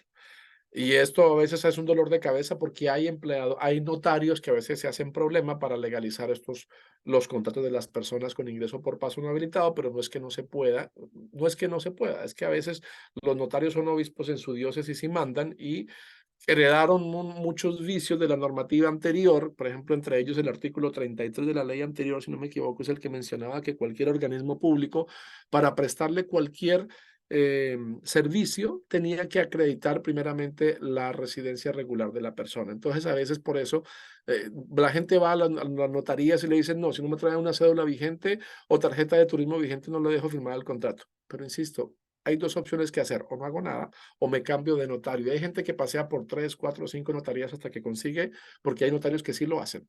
Entonces ese es el procedimiento. Ya con mi documento de identificación, sea mi cédula del país de origen o sea el pasaporte, y ese contrato yo voy a la AFP y saco el NIC o RUT provisorio. Ya. Tenemos otras preguntas en el chat y 2 manitos levantadas. Las preguntas dicen, ¿la caja de compensación va de la mano con la afiliación de FONASA y mi empleador lo debe hacer o es algo que se solicita al empleado? Se puede, o sea, si mi empleador no escoge, si mi empleador no escoge una caja de compensación, lo hace FONASA, digamos así, directamente. Pero si mi empleador escoge afiliarme, preguntándome, eso sí, porque eso sí, eso me lo puede preguntar a mí, salvo que las cajas de compensación también se pueden escoger institucionalmente, es decir, no puedo escoger la que yo quiera si yo llego a una empresa grande donde ya existe el convenio con Caja Los Andes o Caja 18 de septiembre o la que sea, o Los Héroes o lo que sea. En el fondo, si la empresa cuenta con caja de compensación ya dentro de su opción de nómina, yo tengo que incorporarme a esa, la que me toca, porque eso sí es una opción de la empresa. Distinto es, insisto, la AFP o el salud que yo quiera, FONASA o ISAPRE. Lo demás, el empleador, como el de la mutualidad o la caja de compensación, depende del empleador. Ahora, si yo soy trabajador de casa particular, el empleador podría preguntarme si quiero una caja de compensación y cuál, pero no sé si haya una caja de compensación que afilie a un trabajador, por ejemplo. Que eso la mayoría que están es para las empresas y por eso las empresas hacen el contrato con una caja de compensación. Entonces, es por ello cuando hay caja de compensación, todo el tema de las licencias médicas lo paga la caja de compensación. Cuando no hay caja de compensación, las licencias médicas y demás las va a gestionar la COMPIN, Comisión de Medicina Preventiva e Invalidez. COMPIN, una de las siglas que vamos a utilizar bastante y que también está en un manual que vamos a hacer más adelante que a ustedes les va a servir, pero la idea es que estos nombres los vayan ustedes consignando, los googleen, vamos a decir esa palabra, búsquenlas en Google, ¿qué es? COMPIN, esa es una de las instituciones que vamos a utilizar frecuentemente, ¿está bien? Pero ese es el procedimiento, o sea, si yo soy el único empleado, porque vengo a trabajar en una casa particular, yo soy el único empleado, pues difícilmente, no sé si existe una caja de compensación que deje afiliar a un solo trabajador. Si el empleador tiene una empresa, ya tiene contratada la caja de compensación X, a lo mejor me puede afiliar a esa caja de compensación, pero un solo trabajador no. Ok, la otra pregunta dice, ¿la parte de unificar los NIC no lo hace el proceso de enrolamiento?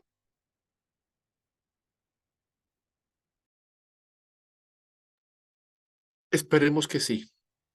Digo esperemos porque eso no está en cumplimiento. O sea, todavía no está en aplicación. Existe el artículo 44, si no me equivoco, de la ley 21.325, que es la que otorga el tema de la unificación. ¿Pero en qué consiste? A ver, en la actualidad, si yo necesito un RUT provisorio para FONASA, ¿a dónde voy? Pues a FONASA, y FONASA me asigna un numerito. Si necesito un RUT provisorio para educación, pues yo voy al Ministerio de Educación y el Ministerio de Educación me otorga un numerito que se llama el IPE, Inscripción Provisoria Educativa, que también la gente lo conoce RUT provisorio. Y si necesito un RUT provisorio para trabajo, la gente va a la AFP y me dan otro numerito, que es el NIC. Entonces, a veces lo que pasa es que la gente pensaba que como tenía tanto RUT, como que ya estaba regular en Chile, cosa que no es así. Entonces, lo que propone la nueva normativa para evitar esa proliferación de numeritos por todo lado es que todas esas instituciones lo que hagan cuando la persona solicita un beneficio, por ejemplo, enrolarme para tener un número para poder cotizar en Chile, lo que dice el artículo 44, que además tiene ¿cómo decirlo? Tiene un nombre especial, tiene un decreto o un reglamento particular que fue publicado, si no me equivoco, en febrero de este año. Existe como todo el mecanismo donde dice, bueno, si la persona va a la AFP ya no tiene que darle ese RUT provisorio, sino tiene que conseguirle una cita con el registro civil y el registro civil le va a dar conseguir un número, le va a hacer una captura de datos y con esa captura de datos, en el fondo se le otorga un RUT provisorio, pero bajo la misma codificación como en la actualidad el registro civil está otorgando, por ejemplo, las cédulas en Chile. Eso va a ser un RUT provisorio que no le da derecho a sacar una cédula. Sin embargo, si un día esa persona logra regularizar su situación en el país, va a ser el mismo número, si el número no cambiaría, porque la idea es evitar la proliferación de números que hay aquí o en otro lugar, sino generar un solo número centralizado en el registro civil, de tal forma que la gente no ande tan perdida con un montón de numeritos. Pero digo que ojalá que sí, porque en la práctica no se está aplicando, todavía no. Tenemos la política migratoria hace poco y en fin, o sea, recién viene como aplicándose como todo el sistema, pero uno de estos, que eso está es el artículo 40 o 44 de la ley 21.325, que es el que nos habla del RUT que otorgaría el registro civil, todavía no está en plena aplicación. En algunos casos sí se ha aplicado, sobre todo en el caso de los menores de edad, por ejemplo, cuando están bajo problemas o situaciones, cuando no pueden regularizar su situación porque carecen de documentos y están bajo la tutela o cotutela o bajo la observación de juzgados o mejor niñez o la SOPEDE, que ahí los jueces a veces solicitan que el registro civil les genere este RUT o enrolamiento en el registro civil, pero todavía no se está aplicando y la idea es que esa aplicación supere, venga como ayudar a que no sigan generando esa proliferación de números, sino que sea un solo numerito para todo y que después ese mismo número, si la persona logra regularizarse, pueda obtener un mismo número de identificación. Por eso es que se lo da el registro civil, que es el que otorga los números de codificación de las cédulas para que sean el mismo orden y que el día que esa persona se regularice se utilice el mismo número. Ya. La última pregunta del chat y después nos vamos con Elizabeth, que tiene la manito levantada. Dice, ¿es legal que un centro médico privado te rechace la atención médica por tener el RUT vencido? A menos de que sea por ley de urgencia. A ver, una cosa es ley de urgencia y la ley de urgencia es cuando está comprometida la vida, la integridad o la seguridad de la persona, donde todo prestador de salud no puede negarse, ¿cierto? El costo después ya lo asumirá o a nivel particular o el seguro que la persona tenga y todo, pero no puede negarse. Pero cuando es algo que no constituye ley de urgencia, pues lógicamente que pudiese negarse porque es un particular.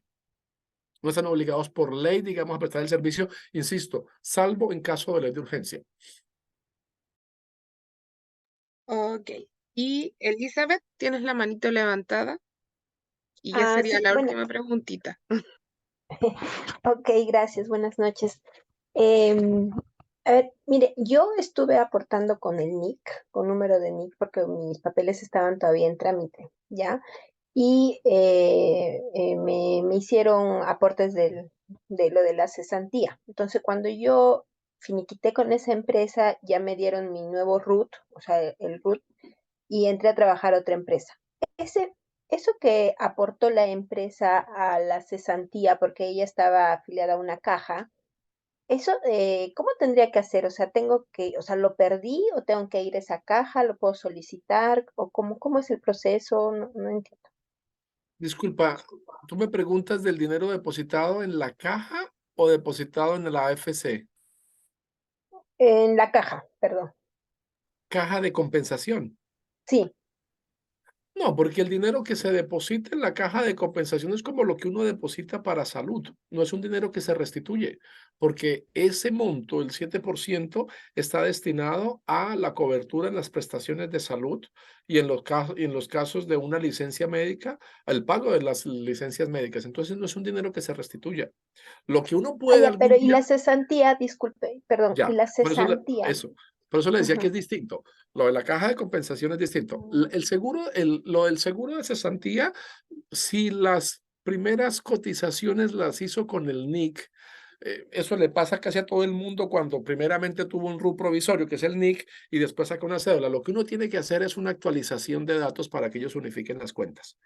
Porque si no, esa plata que estaba ya está a nombre suyo, pero queda como rezago. Entonces, aparece como si fueran dos cuentas separadas. Entonces, lo que usted tendría que hacer en algún momento es llevar su cédula, llevar el contrato o el finiquito anterior y para pedir que le hagan la actualización de datos y unifiquen esas cuentas para demostrar que es la misma persona, quien cotizó con el NIC y quien cotiza ahora con la cédula. Entonces, ese dinero no se pierde, pero hay que hacer la actualización para que los rezagos pasen a su cuenta con su número de identificación que le da Chile ahora. Entonces, ese es un trámite que tiene que hacer en algún momento en la AFC. Se pueden demorar entre 1 o 2 meses, más o menos, pero lo hacen. De igual forma se procede, por ejemplo, en la AFP. Porque si yo en la AFP coticé con el NIC o RUT provisorio, la idea es que cuando yo tengo mi cédula, yo debo ir a la AFP a pedir la actualización y decir, mire, ya tengo cédula, aquí está mi pasaporte y aquí está mi NIC, quiero que por favor lo unifiquen. Ellos se demoran un tiempito, pero el dinero que estaba con el número del NIC pasa a todo a la cédula, al número de la cédula de identidad. Unifican las cuentas. Ok, gracias. Ya. Entonces, les comento que todas las preguntitas que están en el chat, yo las anoto y Delio después las responde. Entonces, si no leímos todas las preguntas, no importa porque Delio igual las va a responder y se las vamos a subir en la plataforma. Y en honor al tiempo, porque ya van a ser las 10, les recuerdo que contesten el link, la pruebita que les envié, porque necesitamos eso para poder ver qué tanto saben o no de los temas. También les comento que hoy día vi muchos nombrecitos como que no se me hacen conocidos. Entonces, cuando se conecten, traten de poner sus nombres y apellidos para después yo poderlos tiquear en la lista y no me queden como personas ausentes, ¿ya? Así que para que lo tengan presente, que pongan su nombre y su apellido para yo poder poner el ticket. Y los que no se han unido al grupo de WhatsApp, sí, Delia, los que no se han unido al grupo de WhatsApp, háblenme, mándenme un correo, todos tienen mi correo, para yo poder enviarles el link para que se unan al grupo y estemos todos conectados por ahí y que la información sea igual para todos. Y recuerden crearse sus usuarios en la plataforma, ya que ahí vamos a subir las clases, el PPT que ocupa Delio, más la hojita con las respuestas de las preguntas que hay en el chat. Así que para que lo tengan presente. Y antes de que se vayan, no se me vayan, queremos tomar la primera fotito de el día de hoy de la participación. Así que los voy a poner en modo galería, prendan sus camaritas para vernos las caras y tomar la fotito y yo se las voy a enviar al grupo. Así que eso. A ver si los demás pudieran prender su cámara, muchas gracias y también nos alegra verlos y vernos porque así nos podemos ir conociendo más para estos días y sobre todo para el conversatorio que nos vamos a encontrar presencialmente, creo yo, más adelante. Entonces es bueno que nos vayamos conociendo. Algunos de ustedes ya creo que nos hemos conocido en otros carnavales, entonces que este sea otro más para poder compartir y que nos veamos más fácil. Ya. Como somos muchos, vamos a tener que tomar la fotito en dos partes. Así que Delki falta aquí y Elizabeth que prendan sus camaritas. Y Carlos Joel, Elizabeth. Hola, no sé, estoy tratando de prender, pero no sé, no parece que se me ha malogrado la cámara. Disculpe, Ok, porque A ver, no me activa. Delkis. y Delki. Listo, súper. Entonces, vamos a tomar la primera. Espérenme ahí, pónganse bonitos. 1, 2, 3. La voy a enviar al grupo para que tomemos la siguiente.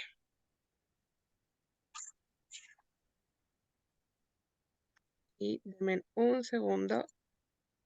Nos cambiamos. Acá me falta Yolet, Nirvana, Andrea, Julio, Wendy, de marzo, Elena, iPhoneas, Elena, Daniela, María Elena, Nicole, Carlos, Nicole, Kimberlyn, que prendan su Nirva, camarita para la fotito.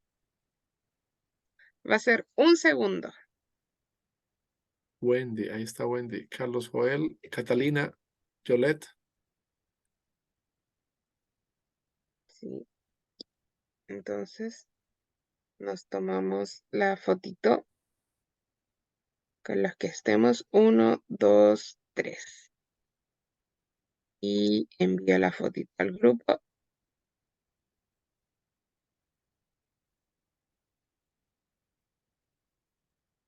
Y eso sería. Entonces, Delki me habla de y la evaluación final. ¿A qué se refiere con la evaluación, Delki?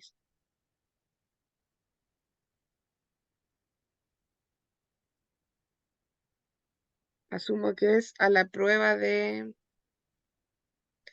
Hola, eh, buenas noches. Hola, Delkis, dígame.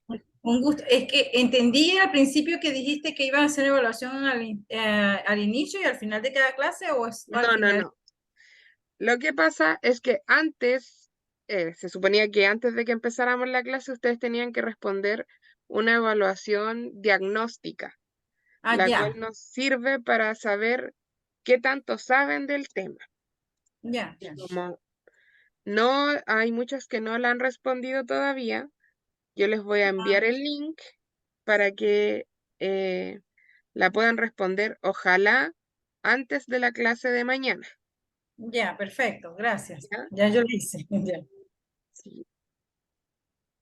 Eso sería. Entonces, recuerden, los que no están en el grupo de WhatsApp, yo a todos les envié el correíto con la invitación para que se unan. Si no les ha llegado, todos tienen mi correo. Igual se los voy a dejar aquí en el chat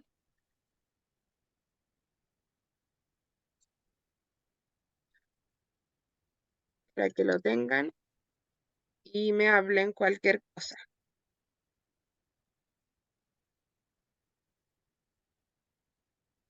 Ay, ¿por qué no me deja enviarlo? Ahí sí. Ya, ahí les envié mi correo para que lo copien. Y eso sería. Gracias por acompañarnos. Esperemos que sigan con esa asistencia. Un abrazo y nos vemos mañana. Recuerden, mañana tenemos clases. Mañana y el día miércoles. Miércoles a las Miércoles 8. A las 8, ¿verdad? Ah, ok. a las 8. A las 8, miércoles y lunes, por este mismo canal. Yo les voy a estar igual mandando los links. La idea es que vean el link en la plataforma. Si ustedes ingresan, va a salir la clase del día y va a salir el link. Entonces la idea es que ustedes vayan tratando de trabajar desde la plataforma. Pero igual yo siempre les voy a reforzar el link por si no lo tienen o no pueden entrar a la plataforma. Así que eso, buenas noches, que descansen. Delio, ¿no les dejas tarea? No, todavía no. Todavía Todavía no. no. Entonces, nos veremos mañana a la misma hora. Que tengan una muy feliz noche. Ok, Gracias, hasta hasta luego. Buenas mañana. noches, gracias. Que Que estén descansen. muy Gracias a bien. ustedes. Chao, chao. Buenas noches a todos. Chao, buenas Chao, noches. buenas noches. Chao, chao. Chao, buenas noches. Chao, buenas noches. Buenas noches, gracias. Chao.